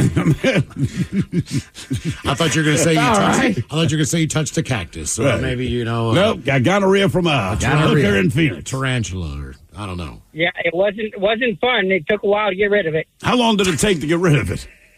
I'd say I quit noticing it was there about 6 months later. 6 months. Wow. So dude. you did not? Did you take a Z-Pack? Did you take a any type of serious drugs or get a shot? This is 1982. I got a couple shots and just abstained from sex. And you abstained from sex? Yes. Okay. That's very important as well. I did as well as a teenager. Abstain from sex? Yep. I was so good at that. Yeah, I was just abstaining. Yeah, that's all I'm doing, ladies. I'm abstaining. What should you have never touched or come into contact with? 206-803-ROCK. All right, I think we have Babe back. Hello, Babe. Welcome back to the men's room. So much for technology, fellas. Yeah. Babe. Bluetooth is off. I got the story. Grew up on a farm out by Newport, Spokane area, 40 acres. And my dad was a 4-year Marine, and he was a hard nose. So we had a feral cat, mama cat, and she had like 2 or 3 litters a year, and we ended up with 30, 40 cats running around on the property, and it was getting out of control. So we had to get rid of mama kitty. And so my brother and I came up with a plan on this Rambler house we grew up on. In the middle was a glass slider that led out to the back porch where she would starve during the winter because it was cold down back then and still. So we opened the door and put some bologna and milk in the dining room area, and she reluctantly came in. And as soon as she did, we used a pool cue and slammed the door shut, and she freaked out and kept running into the glass door like 5 or 6 times, just cracking it. And finally, after she was probably concussed, did a big loop around, ran to the utility room, and crawled underneath the stand-up freezer that had no kick plate on the bottom. And so we're like, Dad, Mama Kitty's in the house. And so my dad comes down, puts a glove on his left hand, and proceeds to take his left hand and tips the freezer over about 45 degrees, and then reaches down with his ungloved hand to grab the cat. Well, Mama Kitty was in there going, that mean, I'm pissed off cat kind of attitude. And she bit almost his whole ring finger off from the first knuckle off. And so his hand came back out really quick. And being on a farm, we had a bunch of baling twine everywhere. So he grabbed a full loop of baling twine and did a hose knot on it and looped it around the cat, and then unloaded his pistol to take care of Kitty. And my friend who was there said, Jesus Christ. And my dad, who didn't allow us to swear at all, if we said fart or crap, we were in trouble. And he looked at my friend, who then realized he was next, and he took off running. So my dad had to go to the hospital. He gets there, and the doctor says, do you have the cat so we can tell if it has rabies? And my dad says, well, the cat's feral. I don't know where the cat is. It's in the bottom of the ash pile on the burn pit that we have, and I don't have the cat. And so he proceeded to get rabies shots for the next 10 days. Oh, and those aren't fun. No. Yeah. So when you say, because I'm listening to your story, and you said we had to get rid of Mama Cat, but you and your buddy came up with a plan, right? Or you and your brother came up with a plan. Yeah. Okay. Yeah. So does that mean your dad did not know that you guys had planned to get rid of Mama Cat? I think he gave us the green light to take care of Mama Kitty. There was a time when all the neighbors would come over, and we would do it in the yard with the 20 feral little cats running around, and we would all say, I got the calico, I got the gray one, I got the black one, and on the count of 3, we would all unload around and take care of a lot of the cats in one fell swoop. But we can't do that in the house, obviously. No, obviously you can't do that. You're right. Thank you for pointing that out. Okay. So, you shouldn't. Do you like cats or do you not like cats as an adult? I'm a dog person. All right. Thank God. Yeah. You'll need to. I bet you are. Please spay and neuter your pets.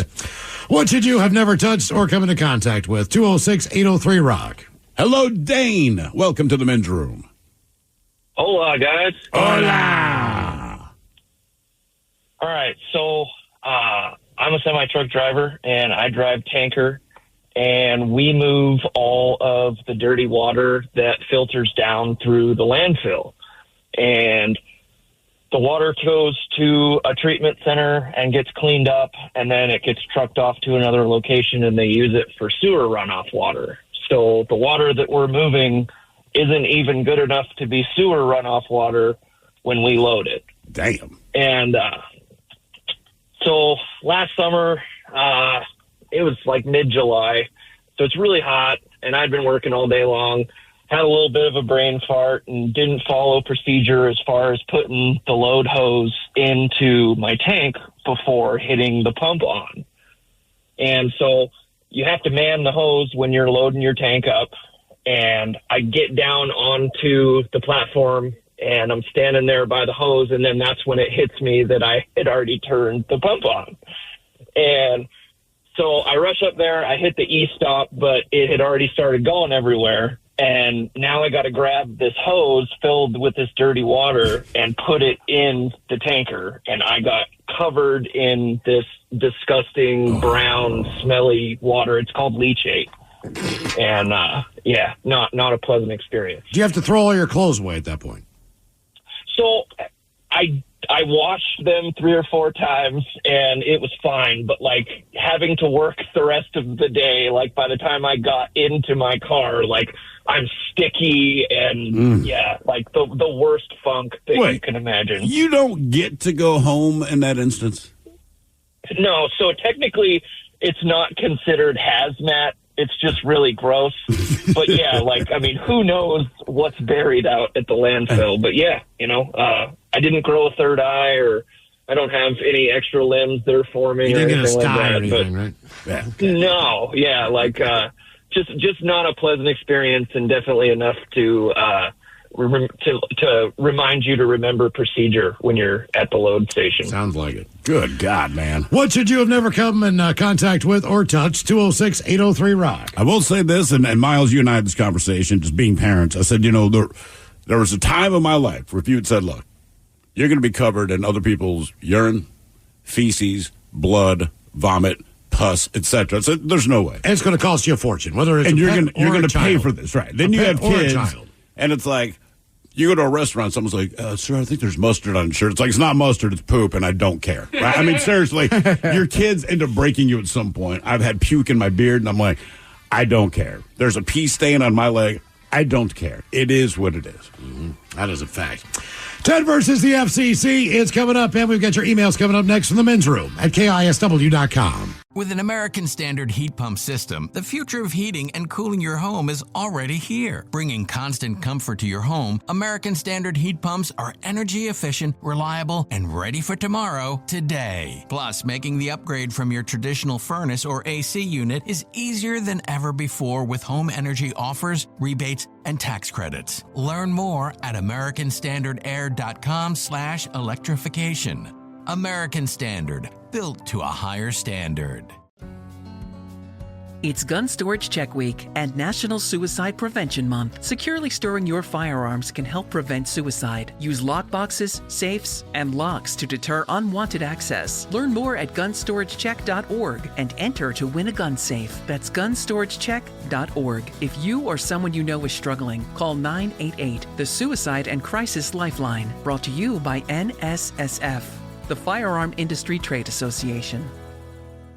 From the mind of a 2-foot-tall talking spokes puppet comes this year's biggest challenge. It's time for Bob's Dare to Compare, the hottest game show on TV that asks, what happens when you compare Bob's to the competition? You get style. You get quality.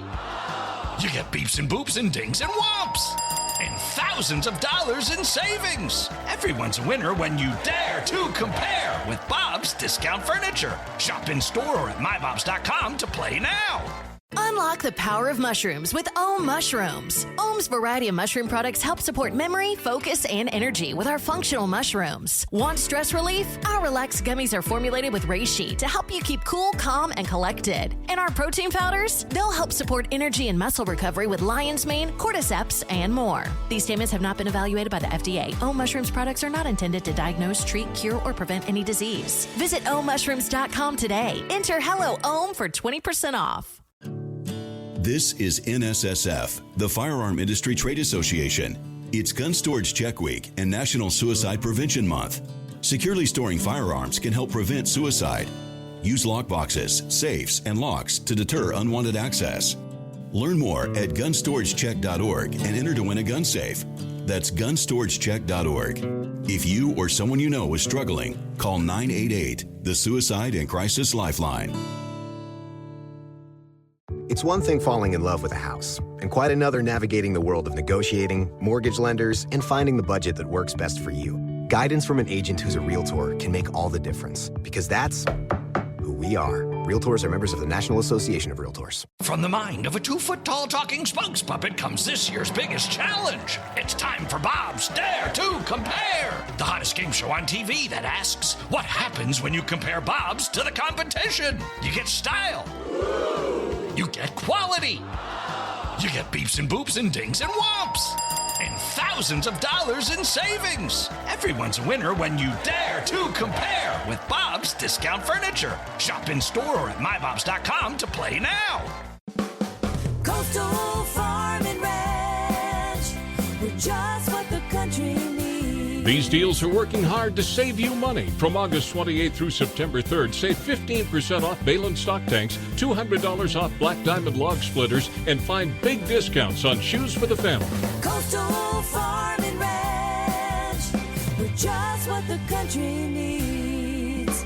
Make the most of your Labor Day weekend with Coastal. What's up? It's your boy, the Ted Smith from the men's room. And did you know I have a podcast? Well, I do. The Podcast. New episodes uploaded every Wednesday on the Odyssey app. The debauchery rolls on. You're listening to The Men's Room with Miles and Thrill. 99.9 KISW. All right. Coming up, we'll drink and toast the weekend with the shot of the day. But it is Bad Choice Friday time. You know it's Bad Choice Friday. It's Bad Choice Friday. You know it's Bad Choice Friday. Hey, man, this is your fault. And today we celebrate my grandma's 99th birthday on a Bad Choice Friday. She made it 99 years on this planet. We offer you Nina. 99 red balloons floating in the summer sky. Panic bells, it's red alert. There's something here from somewhere else. The war machine springs to life. Opens up one eager eye. Focusing in on the sky. The 99 red balloons go by. Nina and 99 Luft balloons. Taking on the man known as Jay-Z on a Bad Choice Friday. I got 99 problems, but a bitch ain't one. Hit me. 99 problems, but a bitch ain't one. If you having girl problems, I got 99 problems, but a bitch ain't one. Hit me. I'm still envisioning my grandmother driving down the street. Oh, just rolling, bro. West Virginia, just bumping this. Somehow in slow motion. Again, in the red Toyota Camry. Yeah. You know what I mean? And she doesn't have like a Glock or something. She's got an old school 6-shooter. Mike's right. She's got a big old fatty. West Virginia is just full of, opiates. Oh, yeah. Smoking pills, man. You got Blanky's money? Yeah.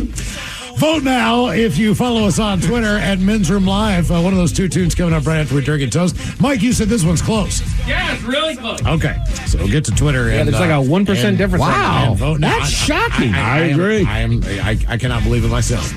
Okay, we have time for a few emails to the Men's Room at KISW.com. You've got Let's see here. What do we got? Guys, can you all give a shout out to my nephew, Julian, please? It's his 12th time around the sun. Hey. That from Grandpa Corey and the rest of the family. Dealer's choice on whatever we want for a 12-year-old Julian there.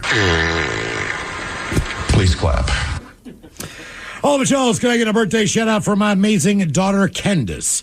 She's had a rough couple of months. I'm hoping her birthday will kick off some better times.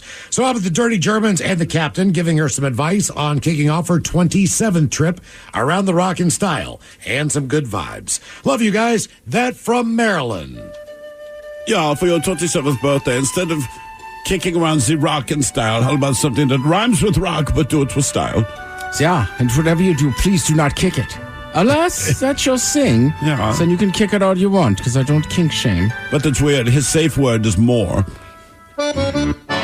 Ooh, well, ahoy there. Sorry you had a rough couple of months before the 27th birthday, but you know who else had a rough few months before their 27th birthday?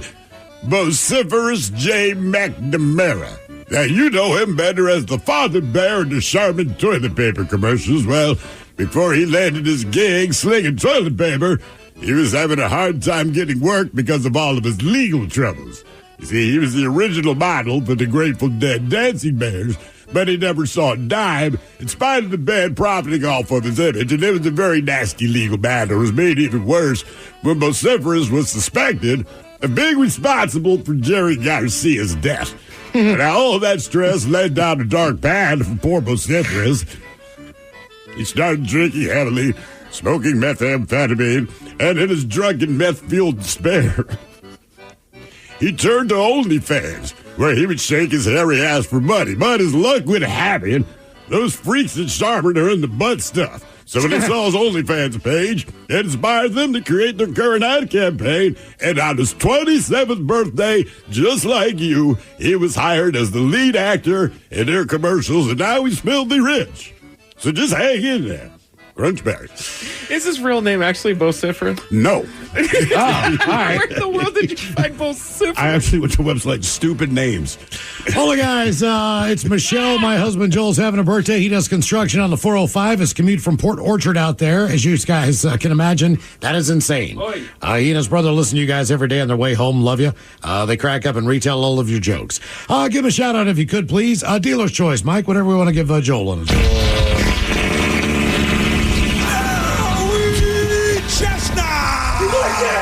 You like like that? Well, guys, my husband Jason's birthday is today. We are relocating from Seattle to Florida. We have been on the road, doing the road tripping for 5 days, listening to you guys every evening. May I request a bong rip, a fish sandwich medley, and a Ray Lewis. Thanks, guys. That from the lovely Laura.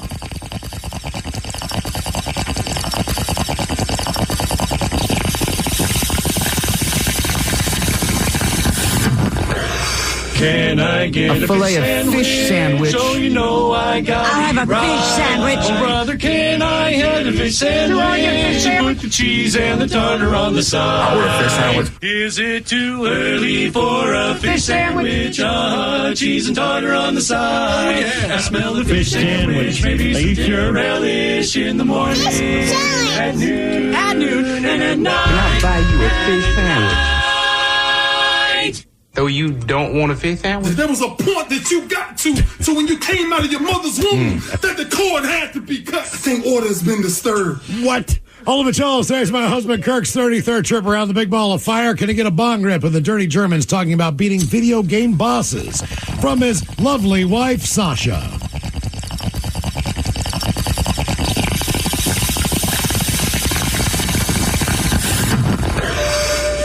Yeah, Sasha, your email made me chuckle because I've never heard anyone refer to the penis as a video game boss. Yeah, the thing is you have to practice real hard. Yeah. And you have to play the game over and over. And so I remember from my gaming days, once you lose, you slam the controllers, and the next time you win.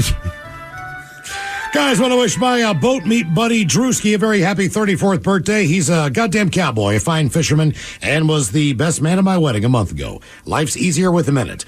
So how about an owl hitting the window, a fish sandwich medley, followed by Coach Ted giving him some sound advice on what to do for his birthday weekend. Thanks, guys, and rock on. That from Angry Andy.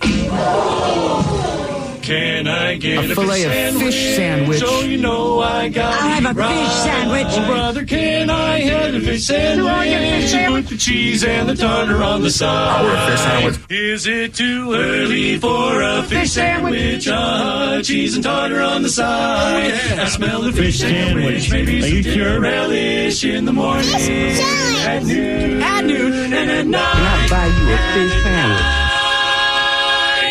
Though you don't want a fish sandwich? First of all, Drewski, love your stuff. Hopefully one day you can sign me to Could Have Been Records. All right, second of all, it's your birthday. 34 years old. That's a nice little age, man. You're right in the middle there yet. Nothing's getting sore for no reason. You're not too old. What does Coach suggest? Do what Coach would do. Beverages, chicks, seafood, and I'm talking the good stuff. You go to that restaurant, this buddy that sent the email, he's paying. You get that Dungeness crab. Hell, get the king crab. He's paying. It's your birthday. Live it up. Guys, big shout out to my amazing son, Al, just about to start out on his 44th trip around the sun. Amazing son, wonderful husband, the best ice cream buying uncle on the planet. A few dad jokes would be perfect, as he's convinced that no one will ever do it for him. Thanks, guys. That from his mom. Okay.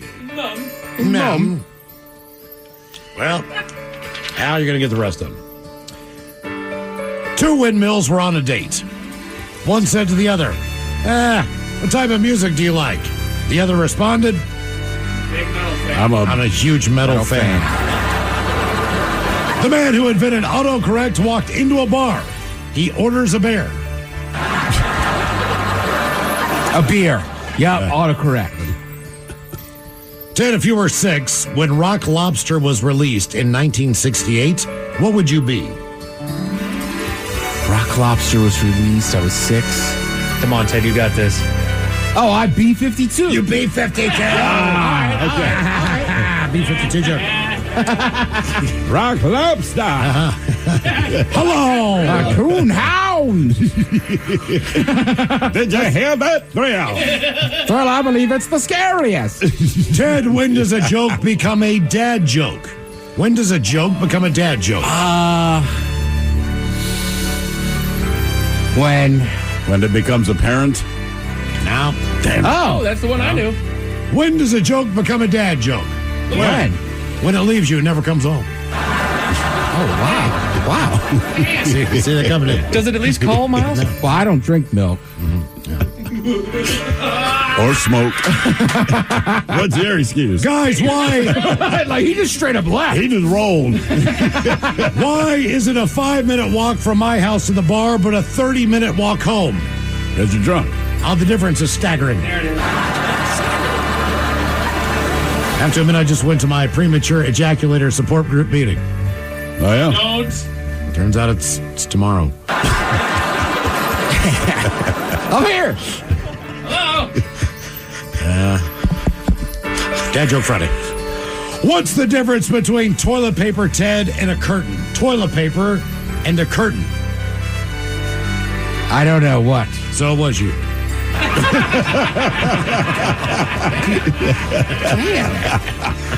Nice. I'm gonna have to use that this weekend. Guys, my car, Dad joke Friday. My car has a belly button. Oh, yeah? Yeah, it's an Audi. That's a good one. And I went to buy some camouflage pants. Oh, yeah? Yeah. I couldn't find any. That's your favorite, isn't it? You love the camo jokes. That's what got you cut off at the bar in Anchorage. Yeah. Can't No, see there's it. plenty of seats open at the bar. 8 huge hunters in there. There's plenty of seats open. No, it's the whole bar. Can't see them. Yeah, exactly. All right, guys, here you go. Happy, happy, happy birthday. Happy, happy, happy birthday. Happy, happy, happy birthday to you, to you, to you. Ya's a Dirty Germans brought to you by Men's Room Original Sausage. Available through Uli's World Famous Sausage, mensroomlive.com, and other fine retailers. Schweinefleisch. Thanks, woman. Couple extra emails here. Thank you, woman. Yes. We have Did you hear that thrill? Black Hole Sun. A song, you know, another song you probably like? What? Black Magic Woman. Hey, thrill. Hey, Bill. Have you heard this one? Black Dog. Oliver Jones, last week you all were talking about what animals would eat Cheetos. Thrill was asking for updates. Here is mine. With the help of our Frito-Lay vendor, we decided to test out this theory on the gator that is behind our store. He went for all the chips, by the way, just not the Cheetos. It's probably a no-brainer. A gator would go for it, but we wanted to try it anyway. Now, every day, the gator waits in our pond, near where the vendor parks, hoping for more delicious snacks. Love you guys. That from Brett. And there is the... Yeah, I saw that picture. I'm sure I can convince the Brillo pet to eat a Cheeto. So, I'm sure. Try it with the cat. The theory's wrong. What's wrong? You guys said any animal will eat a Cheeto. Yeah. But the gator didn't. No, I think he was saying He was it eating ate everything. They threw in including Cheetos the and Cheetos. Oh, I thought he said everything You were except so the Cheetos. excited. I was. You could hear it in my voice. So excited. Y'all were wrong. No, right now the evidence supports that any animal will eat a Cheeto. Cat will eat a cheese puff. Yeah, it was right there. In the Your cat will eat a cheese puff? Oh, yeah. Cheese puffs suck. Oh, man, I love cheese balls. You like the puffs? Yes. You would take a cheese puff over a Cheeto? Yes. I'm saying they both have Were you their born place. in a swamp? What is wrong with Haven't you, man? you ever got a giant tub of the cheese balls from Utz? Yeah, and they suck. No. I'm with Miles. I like both. And the Cheeto puffs, too? They're great. I prefer crunchy. Thank you. Cheese balls and puffs are Here's are how I good. equate it. There's nothing wrong with Doritos, but I also like Cool Ranch Doritos. They don't even have close to the same flavor profile. I like the nacho it's cheese the same. flavor. It's the same. I vehicle. just think a Cheeto is far superior to the cheese puff is like his cousin that ate glue in third grade. These again are not cheese puffs. These are cheese balls that are poofs. Yeah, they're not. I mean, they're not the worst. Just take but a it's just handful of like, ball. eh. That's slander over It here. is man. not, man. I'm 100% correct. That's little Billy drooling in the corner. Damn. His mom was smoking meth when he was in the womb. I think That's it's a time cheese puff. that we go back in time to the last time that we played Ted versus the FCC. Let's go back in time. Cooper Cup can cut. Cooper Cup can't punt. If Cooper Cup can't make this cut, then Cooper Cup will have to punt. A drop kick punt over a 5-man front. 3 times fast. Cooper Cup can cut. Cooper Cup can't punt. If Cooper Cup can't make this cut, then Cooper Cup will have to punt. A drop kick punt over a 5-man front. 1. Cooper Cup can. Oh, yes, he did. We'll do it again. And now, everyone's favorite daytime game show, where one person could lose $325,000 and their job, or win and walk away with nothing. It's time for Ted versus the FCC. I guess we forgot this is the third time Ted's done this. I don't know last night. My God, we worked hard last night. I went to bed early. Well, you could. You know, we still, keep in mind, we got to sing to the orphan puppies, all that kind of stuff, and then get around to When I walked in this morning, I was like, Mike, did Ted lose last week? And he's like, yes. I'm like, I think this is the third time, so we wasted all that time. I know. Yeah. So the third attempt on Ted versus the FCC against the listener known as Jake and the Boys. And it is back to Cooper Kupp. And it goes something like this. Cooper Kupp can cut. Cooper Kupp can't punt. If Cooper Kupp can't make this cut, then Cooper Kupp will have to punt. A dropkick punt over a 5-man front. The way we do Ted versus the FCC is you have to read that one time through, then 3 times fast. All right. Cooper Kupp can cut. Cooper Kupp can't punt. If Cooper Kupp can't make this cut, then Cooper Kupp will have to punt. A drop kick punt over a 5-man front. 3 times fast. Cooper Kupp can cut. Cooper Kupp can't punt. If Cooper Kupp can't make the cut, then Cooper Kupp will have to punt. A drop kick punt over a 5-man front. 1. Cooper Kupp can cut. Cooper Kupp can't punt. If Cooper Kupp can't make this cut, then Cooper Kupp will have to punt.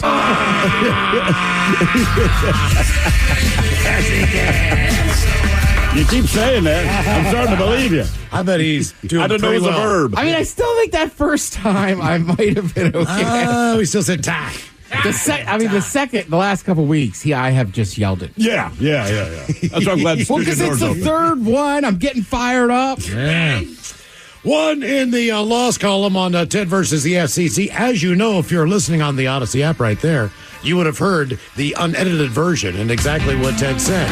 And if you would have listened for an hour, you'd have had a chance to win $100,000. So if you didn't do that, you missed all your opportunities. But either way, coming up, we will drink and toast with a shot of the day. You are listening to The Men's Room. A lot can happen between falling in love with a house and owning it. Having an advocate who can help you navigate negotiations, timelines, inspections, and more can make all the difference. That's what the expertise of a Realtor can do for you, because that's who we are. Realtors are members of the National Association of Realtors. It's Gun Storage Check Week and National Suicide Prevention Month. Securely storing your firearms can help prevent suicide. Use lockboxes, safes, and locks to deter unwanted access. Learn more at gunstoragecheck.org and enter to win a gun safe. That's gunstoragecheck.org. If you or someone you know is struggling, call 988, the Suicide and Crisis Lifeline. Brought to you by NSSF, the Firearm Industry Trade Association. It's warming up, folks, and about time to turn on your AC unit and cross your fingers. Or you can give up that moment of truth and switch to an American Standard heat pump system like I did. My place is on Comfort Autopilot thanks to American Standard. Energy efficient and reliable, my heat pump keeps things cool like the Arctic in the summer. And with energy incentives, I was able to save. Ready for the future of comfort? Learn more at AmericanStandardAir.com/electrification. 99.9 KISW. The shenanigans continue. This is the Men's Room with Miles and Thrill. All right, coming up, we'll drink and toast for the weekend with a shot of the day. And we do have your headlines on the way at 5:50. But first, quick check with Mike Hawk and some of the stories and headlines he is not working on. Thank you, Miles. Ancient Mexican pyramids used for human sacrifice have collapsed in what locals believe is a sign of impending doom. Or a sign of heavy torrential rains, but it's hard to know. That too. No, man, it is impending doom. Nothing else. These are ancient things, and if they fall down, it is impending doom and nothing else, sir. Of course. I'm glad they cleared that up for us. I don't know what the impending doom is going to come in the form of. It's just doom. It is doom. Like, does that mean death? Like, is everybody going to die? Are we going to get wiped off? We don't know. They're very... Hang on, you know what? I'm going to look into this. What their specific doom is? I'm going to look up what the definition of doom is. Death, destruction, or some other terrible fate. Okay. So, yeah, we're all something gone. bad, yeah. Yeah. All right. So... Hug your loved ones. Smoke them if you got them. Smoke them if you got them. Yeah. You know, don't worry about paying your bills. Pay your bills. Put it all on, put it all on red. Run up your credit. There you go. Doom. A new study found that classical music could be an effective tool for treating depression. Are they sure? You really don't like classical music that much. I truly, deeply respect it. I understand the orchestration of it. It's just not what I want to hear. That's It's fair. like I was saying with Crocs, right? Like, I'm sure they're super comfortable. I'm sure they're handy. I know they're lightweight. I'm sure maybe it helps your posture. Hell, I don't know. But I also know what they look like. Are you put off by it, though? Like, if you hear classical music, do you get angrier or are you just indifferent to it? No, I'm mostly indifferent to it. Okay. There are a few forms of music that make me outwardly angry, but classical is not one of them. Okay. I like fair it. take. You like classical music, you said? I like classical, right? Like the symphony, right? Yeah, exactly. Yeah. You a Tchaikovsky guy, Bach, Mozart. I think maybe if I went to an orchestra and actually watched, I'd probably appreciate it more. You know, like when you go to a band that you're kind of on the fence on, but they put on a great show. It's not that I like the songs anymore, but you kind of like the band more. You know, having gone through band class, and I thought we nailed it when I was a kid. I've also heard high school bands in my latter years. No, we did not nail it. And so knowing the kind of discipline and skill that it takes for that many people, 50 people, to come together and sound as good as it does. Like now at this age, I can take a lot more of appreciation for that. I deeply appreciate it.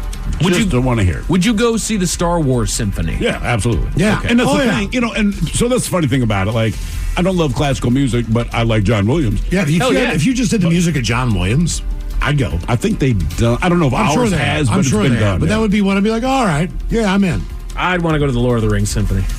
I don't remember its music much. That score is beautiful, man. I love that score. I was gonna say, when I was in high school, I used to watch football highlights with symphony on in the background. Every once in a while, they'd match up with like a cymbal big crash. cymbal crash. Yeah. I should listen to it more. You should, man. Yeah. Yeah.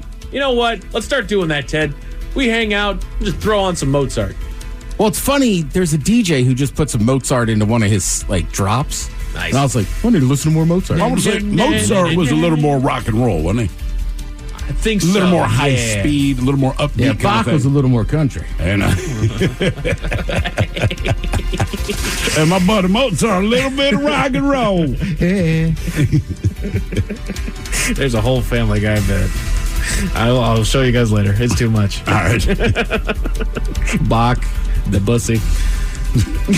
Debussy. Oh. You never heard Debussy, Miles? No. Okay. I thought you said something else. I burnt up like, what? No, I'm just here for it's Debussy. Oh. Tell some of the speech impediment. Sir, what are you saying? We don't understand what you want. I gotta show you guys the bit. Oh, no. Okay. Whew. A clinical trial found that CBG showed promise in curing anxiety. What is CBG? They call it the mother of all cannabinoids. It's a different kind of one. All right. Yeah, I bet it does. It cures anxiety. What do you know? It calms you right down. Huh. Who the fuck? Thanks for the study. I don't know. Sometimes it causes a little bit more anxiety for me. I've never heard of that. It depends, but generally speaking. I don't know about specifically CBG, but... some people get paranoid when they smoke weed. Mm-hmm. Yeah. Then you tell them, mate, you should be paranoid. Everyone's watching. Everybody knows, man. Everybody knows. Nobody knows. Everybody knows. Miles, what day is it? Friday, Positive Friday. You're right. It's National Co-working Day, and I know that we all love every single coworker that we work with, but sometimes you get that just inconsiderate person, which brings us to an entire list of those inconsiderate people. The Men's Room Top 10. The Men's Room Top 10. 10 types of difficult and annoying coworkers and how to deal with them. I love nothing more than coming up with myriad ways of psychologically torturing that coworker. The problem is that piece of human excrement will still be employed by your company. There's only a couple things you can do. Ignore them, even when they talk to you. Do not reply. Is it childish? Sure it is. But that will get the point across. Or start applying to jobs for them and hope to God they become someone else's problem. Or finally, you could simply poison them. Positive Friday. Damn.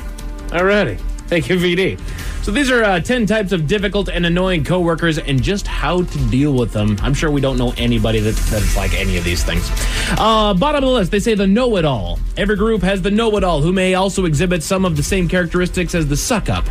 This self-explanatory type is often a jack-of-all-trades, but a master of none. Nevertheless, the know-it-all wants to be sure to come across as the authority on every topic. Is it just me, or does it seem like, whether it's school, work, whatever, the person who's a know-it-all is also the biggest idiot you know? Sure. They're just the loudest. Right. But, you're not smart, but you do talk a lot. Right. And you are a suck-up. They make sure to answer everything that they do know. Right. Therefore, they look like they're the smartest. Crap. The personal oversharer. Most teams have that one member who lacks the appropriate verbal filter. Yep. Every detail, whether from a relationship breakup or a shopping trip, is to be shared and rehearsed for everyone within earshot. The personal oversharer might also be called the time suck because the minutes can quickly add up to a wasted chunk of the afternoon, gobbled up by overly long personal stories. Yeah, we have more than one of those around here.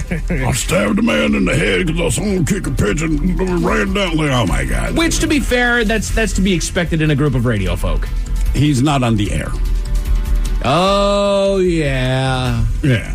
Yeah. I mean, we're chatty by nature. I get it. This dude is. See, I'm the opposite way. I would think radio people would be better at it because you're on a time crunch. Wrap up the goddamn story. You're right. We should know better. But not everybody does know better. Not even in our department. Yeah.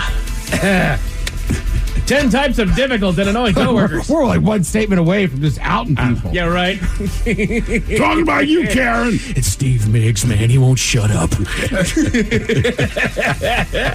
The Weekend Warrior. Most offices have at least one person who is known much more for the sports events that they participate in over the weekend than for the work that they do in the company. It might be a marathoner, a 5K road racer, or an obstacle racer who does the Tough Mudder. You'll know this type by the medals, T-shirts, and race photos decorating their office. Okay. I don't know the way. Yeah, You don't have one of those now. I'm guilty of it sometimes. Like when I was playing public, like, dude, I scored this weekend, or I was all fired up about playing disc golf. Yeah. Yeah, but I feel like that's a different. You're sharing something you were happy You about. didn't score every Correct. week. Right. Correct. I mean, so that you don't bring it You up. also told us when you blew it. Yeah, if you score every week, why do you bring it up? Be like Miles coming into the office every Monday like, man, I shot, 40 under. Another hole in one for me, man. That's right. Oh, man. You never believe who I saw out there on the golf course.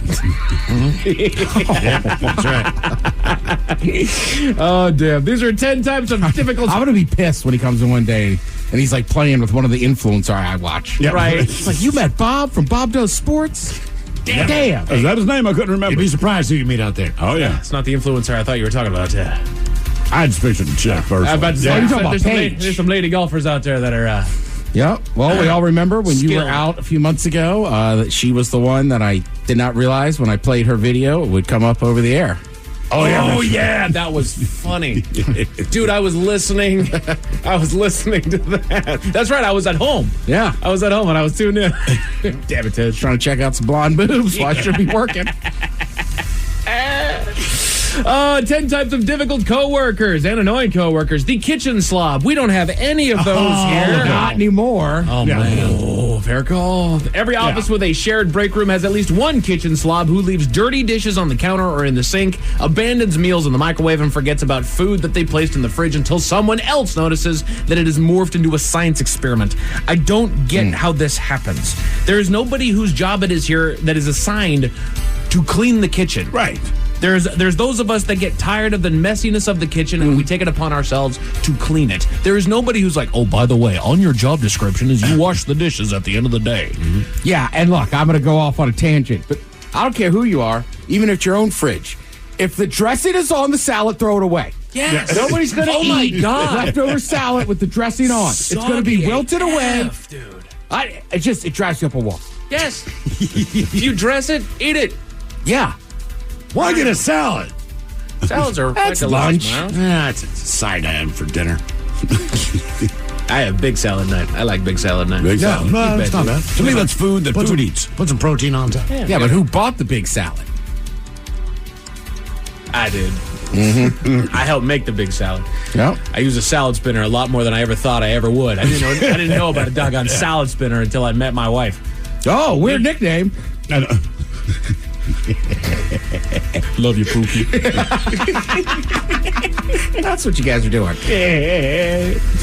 The constant socializer. Some people live to work. The constant socializer is not one of them. This type of coworker looks for every opportunity to divert people from their projects by planning get-togethers and persuading other people to attend them. Yeah. There's a place for the socializer just because it kind of creates that levity in work. Sure. You know, they lower some shoulders. They make things not quite as serious. So they are a healthy entity in the workplace. Without a doubt. And it's generally not that consistent. Sure. But there are some, sometimes too, like the salespeople just aren't in here all the time. Yeah. So when they are, I like to go back there. Yeah, like Steve. I like to say, "What's up, Steve?" Yeah. What's up, Drew? Drew? Back there? Yeah. Drew's back there every day. He's a sports guy. Yeah. You haven't physically been in years as a kid graduated high school yet. You know. It's like being the manager at a restaurant. I like to walk back there and touch the table. It's a term. Hey there. The overworked martyr. Oh, yeah. The martyr's determined to outdo everyone on the team and having the biggest, most burdensome workload. If you mention a project that you're working on, the overworked martyr won't let you have the last word saying, "Oh, you have a report to finish? I have 3 reports and about 300 emails to get to before lunch. I'm so stressed out." You took a stupid job. Right. Work smart. Yep. I like the way you say that. Usually people say work smarter, not harder. Miles like, hey, just work smart. Just work smart. Yeah. What are you doing? Same time. The suck up. Every work group usually contains someone who sees the quickest way to career advancement as rubber stamping everything the boss says or does. Whether it's constantly complimenting the supervisor or volunteering to take on extra projects, the suck up is always the first with a hand in the air. Most supervisors don't know the suck ups on the team don't know who the suck-ups on the team are and what they're up to, and some may be perfectly happy to have them around, validating their every move. And if you don't know, it's because it's you. Yeah, that's how you know. All right, any questions? Could you repeat everything that you just said? Because I love the sound of your voice. God, I used to have a coworker that would do that, and I would freak out in the meetings to the point that, because they would ask, and like I said, the example is, all right, so everyone, we're going to meet tomorrow at 8 a.m. Any questions? Okay, so we're going to meet tomorrow at 8 a.m. I'm like, it's not a question. You're repeating the statement, all right? And when we say 8, what else do you think he meant when he said we're meeting at 8 a.m.? It's not code. It means at 8 o'clock. Why are you talking? The amount of gratitude that I have that we do pretty much 100% of our meetings now on Zoom. Yep. That I can now mute it and turn the camera off so that when that happens, they don't hear the...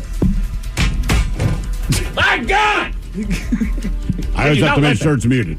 Because usually I join those Zoom meetings with VD, and if it's like one of these company-wide things, a lot of people you don't know from around the country are there.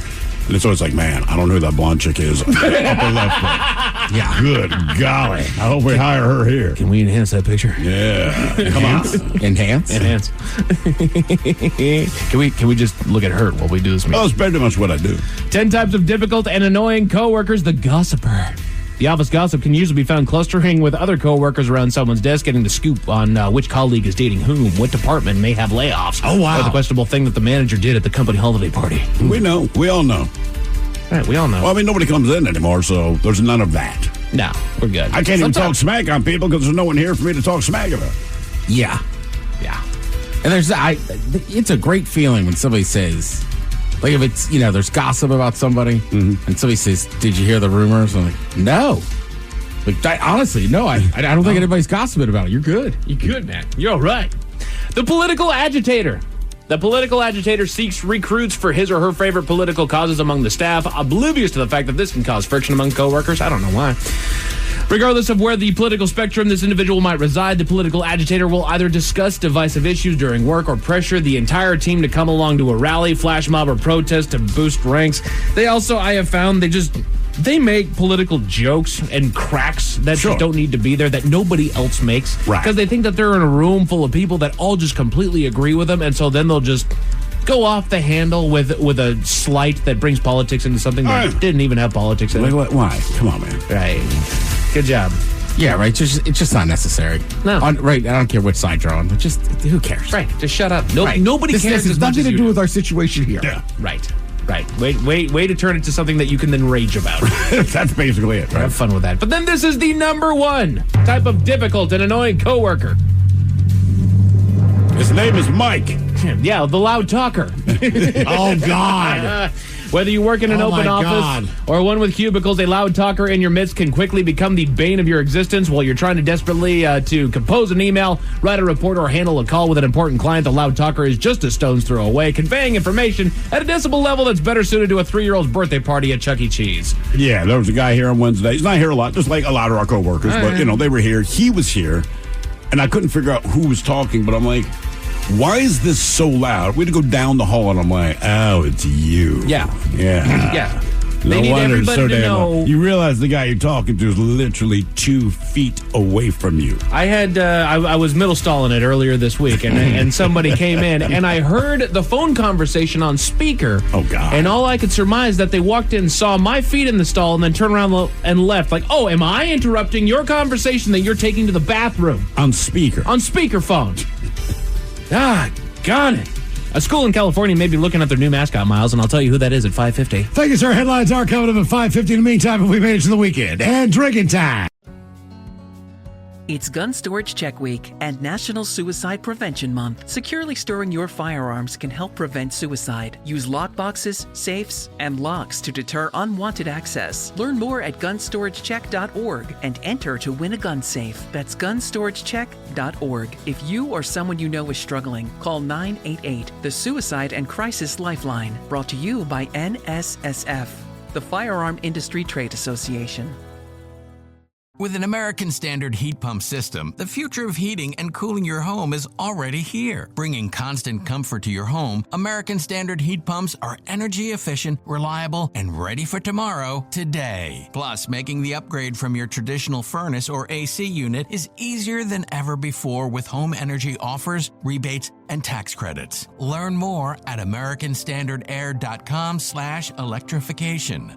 American Standard, built to a higher standard. There are any number of reasons you might consider selling your home. That's where an agent who is a realtor comes in to navigate the process to sell your home in a way that's right for you. Because that's who we are. Realtors are members of the National Association of Realtors. Better health isn't always about the big things. Sometimes it's a nudge from a friend, or a head nod from a fellow jogger, or even a smile from across the breakfast table when you've decided to pass on the bacon. It's the little things that lead to better health, and Regence is here as a partner, opening doors to the care you need, no matter the size, because it all adds up to something big, a healthier you. Regence Blue Shield. Together we health. It's warming up, folks, and about time to turn on your AC unit and cross your fingers. Or you can give up that moment of truth and switch to an American Standard heat pump system like I did. My place is on Comfort Autopilot thanks to American Standard. Energy efficient and reliable, my heat pump keeps things cool like the Arctic in the summer. And with energy incentives, I was able to save. Ready for the future of comfort? Learn more at americanstandardair.com/electrification. It's one thing falling in love with a house, and quite another navigating the world of negotiating, mortgage lenders, and finding the budget that works best for you. Guidance from an agent who's a realtor can make all the difference, because that's who we are. Realtors are members of the National Association of Realtors. From the mind of a 2-foot-tall talking spokes puppet comes this year's biggest challenge. It's time for Bob's Dare to Compare, the hottest game show on TV that asks, what happens when you compare Bob's to the competition? You get style. You get quality. You get beeps and boops and dings and whomps. And thousands of dollars in savings. Everyone's a winner when you dare to compare with Bob's Discount Furniture. Shop in store or at mybobs.com to play now. What's up? It's your boy, the Ted Smith from the Men's Room. And did you know I have a podcast? Well, I do. The Podcast. New episodes uploaded every Wednesday on the Odyssey app. Somebody out there deserves to be recognized. And the Men's Room knows just who it is. So to you, we say, bottoms up, sailor. Now, you're the toast of our shot of the day. Drink time it is, and as usual, we head to the drink desk and Steve at Thrill Hill to find out who we're toasting. Yes, indeed. And today we toast 19-year-old Jeremiah Charles. Jeremiah, in this case, not a bullfrog, of Miami, Florida. Now, Jeremiah, he is not the world's most original criminal, but he is one of the dumbest. So he decided that he wanted to steal a car, but instead of hot-wiring an unoccupied car, Jeremiah made the decision to carjack a woman. Now, he successfully got her out of the car, and he drove off in her Toyota Corolla. And then the police tracked him down real quick at his home, not long after the crime, and they arrested him. Now, the reason it was so easy for the police to track him down is because he carjacked his own Lyft driver that he ordered under his name through the Lyft app with his address. So basically, when the cops showed up, she's like, his name is Jeremiah Charles. He lives at 111 Main Street. Man, that's where he's at. Sure enough, the cops got there. Her car was parked in his driveway. He denied they had anything to do with it, and the cops basically said, look, we don't want to make this difficult, but that stolen car is in your driveway, and incidentally, we have the Lyft record. You called her from a different location and put this address in. I mean, it's your Lyft driver. Come on, man. Look, like I said, if you have to commit a crime, can you not be stupid? That's all. Commit crime smart. Yes. If you're going to do it, crime smart. Crime smarter. Work smart. Work smart, crime smart. That's all we're saying. So we pour this booze and we drink this booze because we think it's yummy. Yummy. So over the tongue and down the throat to party in our tummies. Down the hola bichola. You know it's Bad Choice Friday. It's Bad Choice Friday. You know it's Bad Choice Friday. Hey, man, this is your fault. And today, believe it or not, we salute my grandma. She made it to 99 years on a Bad Choice Friday. So, we had Dina and 99 Love Balloons taking on Jay-Z and 99 Problems. Mike, how was the voting? Astoundingly close, Miles, and this was probably one of the most interesting polls that we've had in a very, very long time. And I'm sorry to say that Grandma's going to keep the car in the garage this weekend because we got 99 Luft Balloons. Really? Oh, yeah. I will be damned. She's going up. There we go. I would have never thought that. Welcome to the weekend. You're listening to Men's Room 99.9 KISW Seattle. With an American Standard heat pump system, the future of heating and cooling your home is already here. Bringing constant comfort to your home, American Standard heat pumps are energy efficient, reliable, and ready for tomorrow today. Plus, making the upgrade from your traditional furnace or AC unit is easier than ever before with home energy offers, rebates, and tax credits. Learn more at AmericanStandardAir.com/electrification. American Standard, built to a higher standard. It's Gun Storage Check Week and National Suicide Prevention Month. Securely storing your firearms can help prevent suicide. Use lockboxes, safes, and locks to deter unwanted access. Learn more at gunstoragecheck.org and enter to win a gun safe. That's gunstoragecheck.org. If you or someone you know is struggling, call 988, the Suicide and Crisis Lifeline. Brought to you by NSSF, the Firearm Industry Trade Association. This episode is brought to you by Progressive Insurance. Whether you love true crime or comedy, celebrity interviews or news, you call the shots on what's in your podcast queue. And guess what? Now you can call them on your auto insurance too with the Name Your Price tool from Progressive. It works just the way it sounds. You tell Progressive how much you want to pay for car insurance, and they'll show you coverage options that fit your budget. Get your quote today at Progressive.com to join the over 28 million drivers who trust Progressive. Progressive Casualty Insurance Company and Affiliates. Price and coverage match limited by state law. 99.9 KISW. We return to the men's room with Miles and Thrill. Be like Justin. Well, sort of. Win your share of $100,000. Just listen for 1 hour to KISW on the Odyssey app now or sometime over the weekend. You will be registered to win that cash. Put it on out when you're hanging out outside. Absolutely. Just that easy. Now for all TV news all the time for TV Time with Ted. And now, because your pathetic life is confined to countless hours in front of a talking box, the Men's Room presents TV Time with Ted.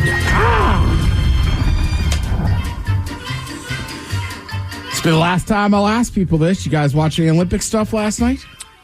What did I do? No, I did not. Not really, no. Little highlights, but that was about it. All right, yeah, I was kind of flipping back and forth between that and the Mariners. Mariners got a nice win. They did. Ninth inning magic. Today, I'm very annoyed with our track team. Spoiler alert, we get DQ'd. And I don't understand how you can have such great athletes that win a lot, but we can't hand off a baton in the proper setting and in the area where you can hand off. Right. And we screw it up every time. Our 4x100 team just sucks. Huh. And it's all about the baton, right? Right. I don't understand. It's like, do you not practice? The women do. Right. They dominate that sport. Right? And we have fast dudes. They just have bad hands. Yeah, even if you came in, if you didn't win the race, I get it, but like you got DQ'd. Right. So, now with that said, handing a baton off to people is very hard, but like Throw brought up, like I forgot, like when I was in grade school, we used to do that in gym class. They absolutely made us do it. Yeah. Hand back, palm up. Mm-hmm. Yeah, the one guy took off too soon. It's like, come on. Yeah. But I mean, the other guy chased him to the point that he went past the legal line. I think they call it the handoff zone. Okay, so yeah, he stepped past that line, and it's like, well, fast or not, bro, you broke the right, disqualified. Yeah, or in years past, they've been dropping them and stuff. Just ridiculous. Come on. I'm not really pissed, but it's just something that upset me. Maybe they should just change it to tag. Like, just slap your buddy's hand, and then he can start running, right? Hey, yeah, hit me on the backside. Little pat on the ass. Yeah. But still, there's a lot of good stuff coming up this weekend I'll get to. All right, Miles Thrill, you guys have still not watched Breaking Bad, correct? Correct. No. All right, you should watch it. It's a very good series. But there's the famous scene. Obviously, the show takes place in Albuquerque, New Mexico. Basically, Walter White's home, the exterior is what you see. Now, I'm sure they use sets for the inside. Right, soundstage or something, sure. But when he's going through trouble with his wife, he comes by with a pizza and everything, and she's like, we don't want to see you, blah, blah, blah. So he chucks this pizza on the roof. Kind of a famous scene, right? Yeah. I didn't really understand it until I saw it. But basically, they're just saying, like, look, the house is super famous, but the people that own the house didn't really make a lot of money. She said, quote, people assume we made millions off the show. We were not in the show, so we do not get residuals. So we do not get compensated. We got paid for the location fee, a one-time fee, in and out. That's it. Yeah. Now, she also left off how much they got, but I guess location fees can range from $12,000 to $1 million per year. Damn. A year? Okay, then. Yeah. It lasted 5 seasons, so obviously they'd have to go back and reshoot some scenes. Yeah. Right? Like when Walt throws that pizza on the roof, like I don't think they could have had all that planned years in advance. But also I get what she's saying. She's like, look, we're physically the people, we weren't on the show. So we don't get paid. I mean, it's still not a bad deal, but just like, right, we're not going to get residuals, but also probably don't cry for us. And Mike has brought this up before. The biggest issue, frankly, that they had was just people would go by and just throw pizza on their roof to be like, oh, we did it. So, and that's the other thing, too. At the end of the day, it's just a, 2 or 3 bedroom home. Right. In a family community, in a normal community. So, like, I think they had to put up a fence and this and that.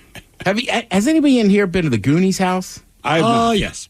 And that's the same kind of deal, right? Like, there's just a really nice sign that says, please do not, it's kind of their house sits up on top of the hill, and it's a dead-end street. So there's like a circle turnaround up there. Yeah. That's about it. So there's 4 or 5 houses on the way up to the very top.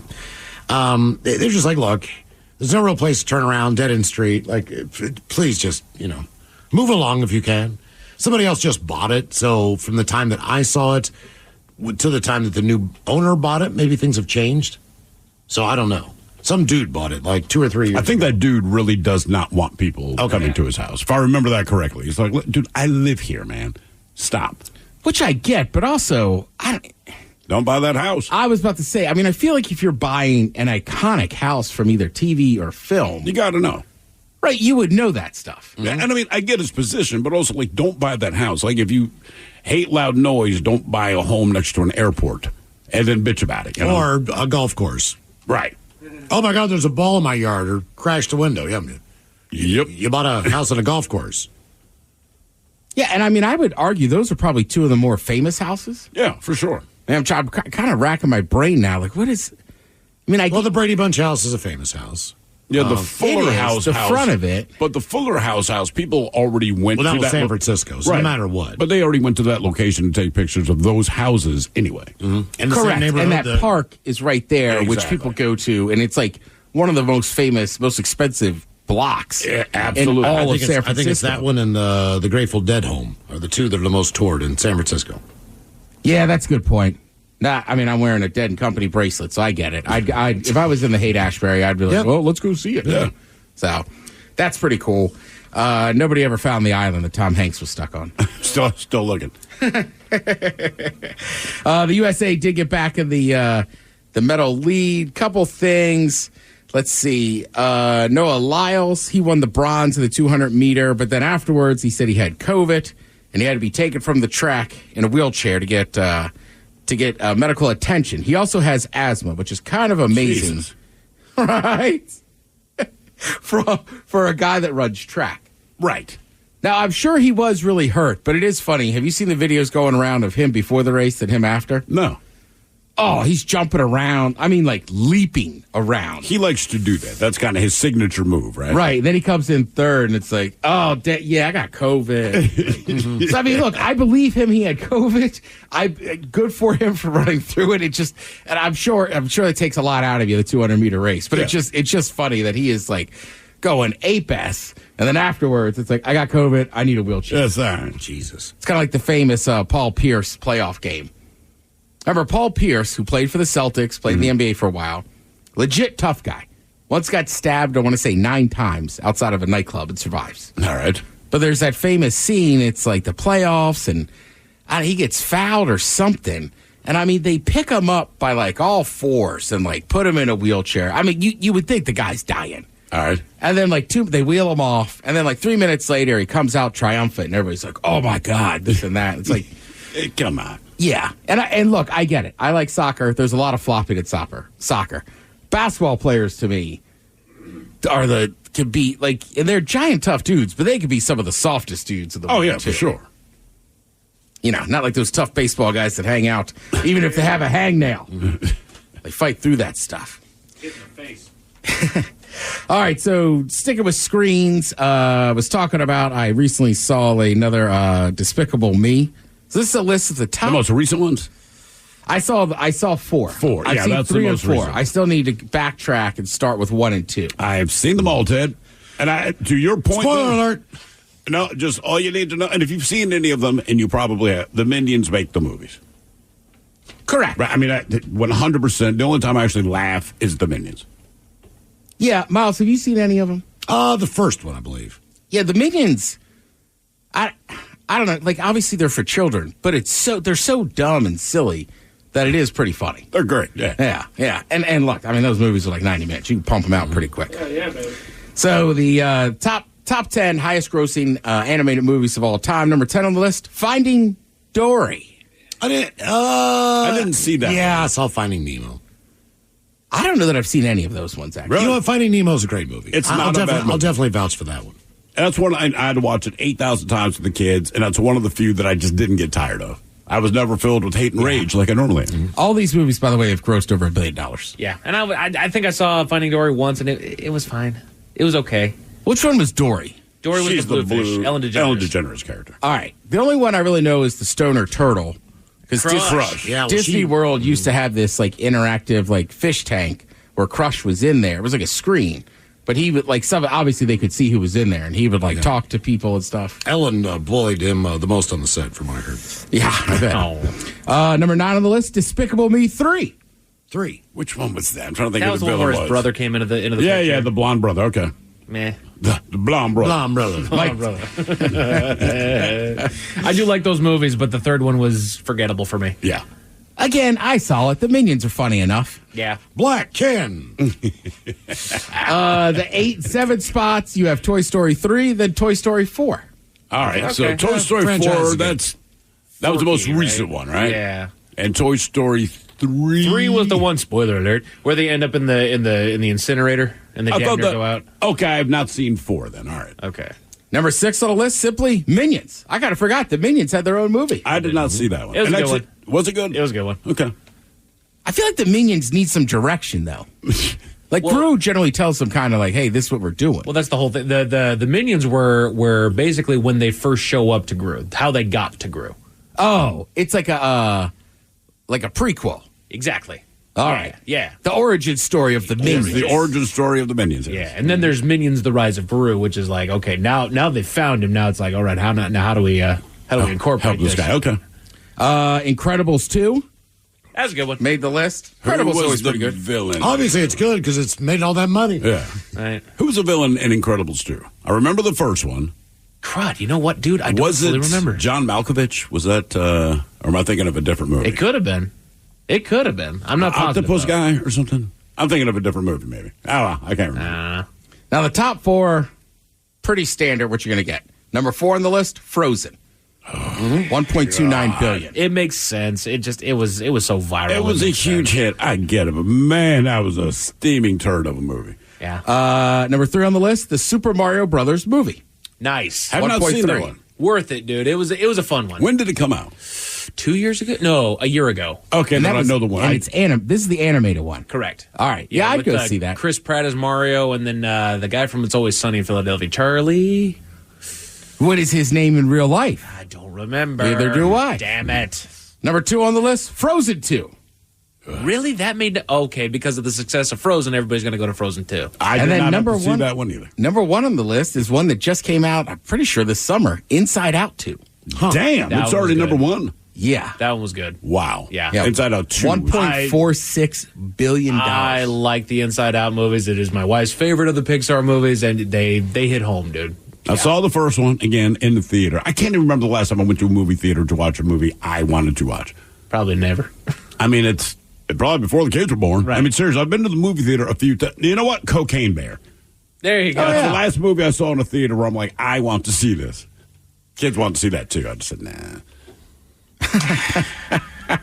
That's the problem with the grossing movies, though, is because, the value of money changes. Right. And so, yeah, technically the dollar amount is higher, but, like, okay, comparatively speaking. A lot of times they'll say adjusted for inflation. I know. Well, also, too, I think, they're animated, so obviously animated movies you're gonna have more kids. Sure. Absolutely. But I also think kids' movies just make more because they'll go watch the same movies. Over 100%. and over and over. And you don't just go with one kid, typically. You go with 5. You go the entire frickin' neighborhood if it's your turn to take the kids to the movie. Right. Like, there's movies I've watched tons of times, but generally it's on TV. Yep. Like, I don't know. Like, I love Goodfellas, but if they said we're re-releasing it in theaters, I don't know that I'd run to a theater to see it. No. Sure. Right? Where it's like, seems like with kids, they're just like, yeah, saw it yesterday. Let's go see it again in the theater. I like that movie theater in my living room. Right. I can use the bathroom and pause things whenever I want. So some stuff on this weekend for you. Starting tomorrow morning, bright and early, the United States women's national team in soccer, they will be taking on Brazil in the gold medal match. Mm-hmm. Marta, who plays for Brazil, who's arguably the greatest women's soccer player of all time, it's her last match. So in theory, they should have some momentum going in there. But you know what? The women are pretty good, so I'd like to see them bring home some gold. 12:30, you'll have the men's basketball final. That's the United States taking on France. Obviously, that should be a raucous environment because they're in Paris, and France is the host country. Also, sticking with Saturday, listen, don't get too worked up, people. It's just preseason. But the Seahawks are in action. 4 p.m. I know probably a lot of people are like Mike and I. It's like, I just want to see him in the uniforms and see it. Let the pads pop. Let's hit somebody. Hell yeah. Let's have some fun. Let's chant some stuff. But you have all that going on. And then if you're into the ceremonies, the closing ceremonies will be Sunday night, and that'll end the Summer Olympics for this year. All right. Thank you, Ted. We appreciate it. You're listening to the Men's Room. What kind of programs does this school have? How are the test scores? How many kids do a classroom?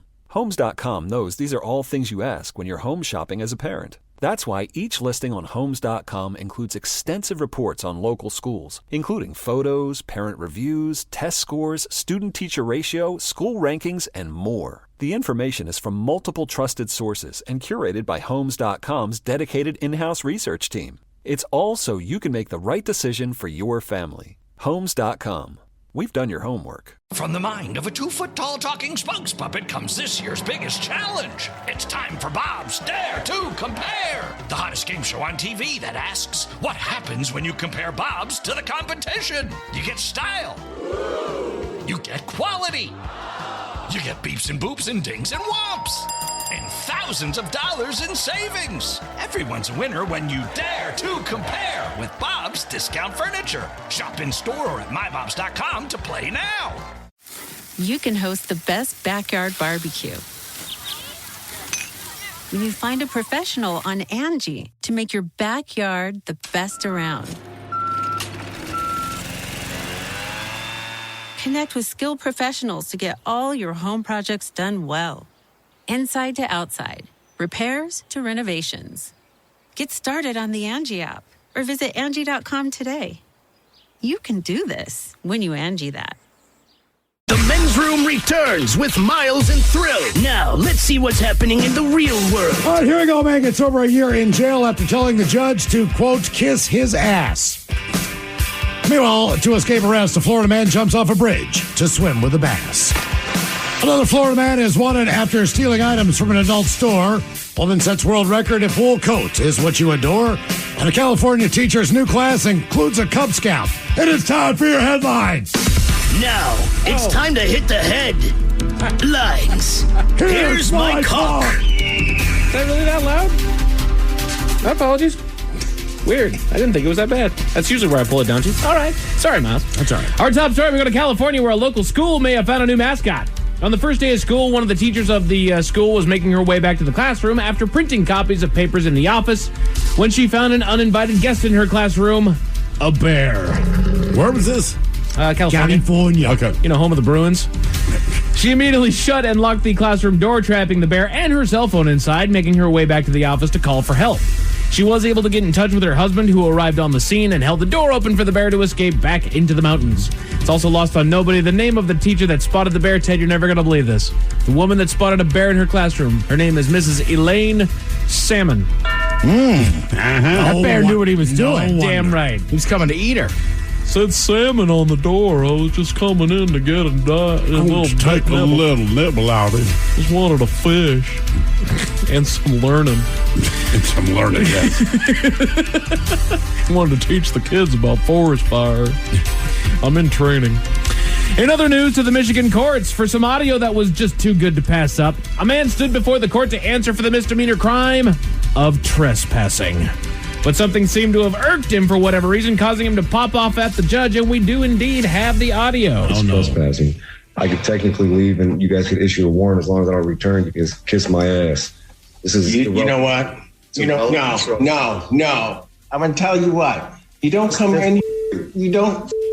Okay, that's contempt. That's 93. Keep going. That's another 3. That's another 93. That's another 93. That's another 93. That's 6 93s consecutive. Should have listened to that person telling him to shut his mouth. 6 consecutive 93-day sentences in contempt of court, earning him upwards of like 500. Not the brightest guy. No. Obviously. Trespassing charges. Trespassing. Basically, so what would have been a proverbial slap on the wrist turned into a year and a half behind bars. That is so stupid. That is so stupid. He deserved it. And I don't get what he was popping off about. Like I said, I've seen that judge on videos on like TikTok and whatnot. Yeah. He's cool. Like he's a good dude. He doesn't exactly, lambaste anybody and put it on harsh. He's a good judge. So what was your problem? He is his own problem. Right. I just suspect he is that guy. God. Now he'll have all those days to think about what would have been maybe a $120 fine. Right. He was obviously already so pissed and worked like he was just going to do it. But, again, he's already, what was he in court for? Trespassing. He's already a hothead. Who trespasses? You know what? He went to court for a trespassing charge. I guarantee you that's got to be one where you don't have to go to court. Right. Pay the fine. You were trespassing. And he probably said, no, I want to fight it in court. Right. Or something. Either way, the guy's obviously an idiot. Which tells you he was likely fighting whoever it was claiming that he was trespassing, saying, no, I'm not. No, I'm not. Won't get you where I want. Yeah, it's free country. No, I'm not. This is all allegedly. We have no idea how this interaction went down. We're just projecting. Authorities in Lee County, Florida are asking the public's help to find an amorous thief. Surveillance footage caught the man walking up to and breaking into a local adult store. He walks around the store grabbing all the toys that he can carry before making his escape. They don't have much beyond a vague description. They asked anyone with information to come forward. Basically, they were like, he's wearing these black and white Nikes. Anybody know him? That narrows it down. Yeah. Right. I mean, it worked. They have no idea who he is. They're asking anybody who might know. I guess look on Facebook Marketplace for some unsightly items making their way on up there for purchase. Whatever you want to find there. Still in Florida for another thief that refused to be caught. While walking around early one morning, officers spotted a robbery suspect that they had been on the lookout for walking along a bridge. They approached him and let him know that he was being detained, to which he responded by jumping over the guardrail and into the water below. Quickly.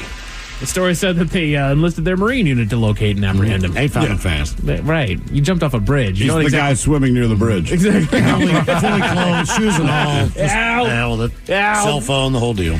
You don't generally feel good after you jumped off a bridge into the water. Into the water, no. It doesn't go well for people there.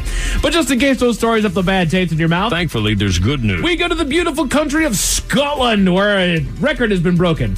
Our 51-year-old champion has been working as a professional sheep shearer, earning a reputation of the world circuit for an astounding 28 years. Now she's set her sights on beating the world record for sheep shearing. Shocking. In the span of 9 hours, the woman was able to shear 517 sheep. Damn. Wow. Beating the previous record by an impressive 59 sheep. Did it say who the previous record holder was? It was a gal from down in New Zealand. Okay. That was able to do makes it there. sense. Yeah. I misread it at first. I thought that she held the record like she did 59 sheep. And then she blew through it by doing like 517. But no, she beat her by 59 sheep. 9 hours worth, though. That's a long damn really day. long. Plus, you got to roll them on their side. You got to pick them up. You got to pick them up by their hind legs or front legs. You need to open the underbelly up, so to speak, to get underneath the legs. How many sheep was this? 517 in 9 hours. Do they just keep 600 sheep around? Oh, sure. All right. I have no idea, to be honest with you, but yeah, like if you're holding this competition, like how many sheep do you bring? Right. And what if she gets past 600? It's like, sorry, we're out of sheep. And not all of them are exactly agreeable, to get thrown around as miles the same. Like you said, you got to roll them over on their back and move them in certain ways and maneuver them around to be able to get in there. Oh, she knows what she's doing. Yeah, cartoons had me believing that the sheep don't mind. Like they're not pumped. No. Right. They're not stoked on this. Yeah. And the thing is that, says this 51-year-old woman breaks the record for shearing sheep. You open up that link and you see a picture of it, like, she looks like she can shear sheep. Okay. She looks like she has zero problems shearing sheep. Sturdy. Oh, yeah. Sturdy. Dense. Can't pull the wool over her eyes. Oh, Miles. Men's Room Sports, your Seattle Mariners finished the series along with the Tigers, winning the last game last night. They look at the next series that starts tonight through the weekend against the New York Mets. Who are a good baseball team this year. They are. First game starts tonight at 7 over en route with Bryce Miller getting the start. Tomorrow at 6:40 en route as well with Logan Gilbert taking the mound. And then wrapping up on Sunday at 4:10 over on ESPN. We got some primetime baseball. Luis Castillo on the mound for that one. Also on tonight, Little League World Series on ESPN, as well as Olympic coverage over on USA and NBC. The U.S. currently tied with the People's Republic of China in the gold medal race, sporting a 33 gold apiece. Yeah, shout out to South Hill Little League, man. I watched that game last night. Nice comeback. Good win. Nice work. Also, why is everybody hair blonde? Baseball. But then there's one last thing. I don't know why I said that. There's one last thing to keep an eye on TV tonight. There's preseason NFL football on NFL Network. As we speak, you can watch the game between the Houston Texans and the Pittsburgh Steelers, which means tomorrow, 4 p.m. on Kong, Channel 16 for those, your Seattle Seahawks are new, improved, and back in action, taking on the LA Chargers. Again, that's 4 p.m. tomorrow over on Kong. As far as your weather, it's going to be a nice, cool weekend with mostly sunny skies, some clouds in the mornings, and temperatures staying between the high 70s and the low 80s. Perfect drinking weather to find yourself some delicious Men's Room IPA from Black Raven Brewing Company, known to be on tap at Aurora Borealis and Shoreline. Barbecue Junkies Bar and Grill and Lacey, and of course Bob's Burgers and Brew. And you can find a comprehensive list of locations on the Men's Room page of KISW.com. And that is it for your headlines. With that, have a great weekend. Mike Hawkins out. That's it, making a Men's Room IPA. We'll talk to you again on Monday. Yes, indeed. It's all true. In the meantime, before I say anything, I just want to let you know my daughter is here and wanted all of you that are listening to know she says hi. Hi. Oh. So we be all about this bitch. So until next time, please do what you do best. And for Aletha's sake, stay beautiful. The Men's Room has been taped before a live studio audience. Wardrobe and makeup provided by Mantastic Limited. This has been a presentation of the Men's Room Radio Network. Oh, man! A Double Flush production.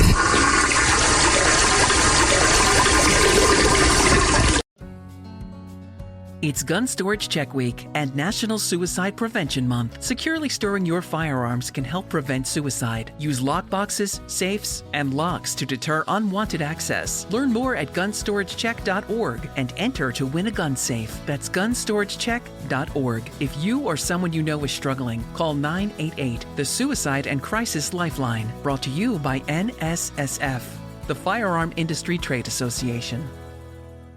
What kind of programs does this school have? How are the test scores? How many kids to a classroom? Homes.com knows these are all things you ask when you're home shopping as a parent. That's why each listing on Homes.com includes extensive reports on local schools, including photos, parent reviews, test scores, student-teacher ratio, school rankings, and more. The information is from multiple trusted sources and curated by Homes.com's dedicated in-house research team. It's all so you can make the right decision for your family. Homes.com.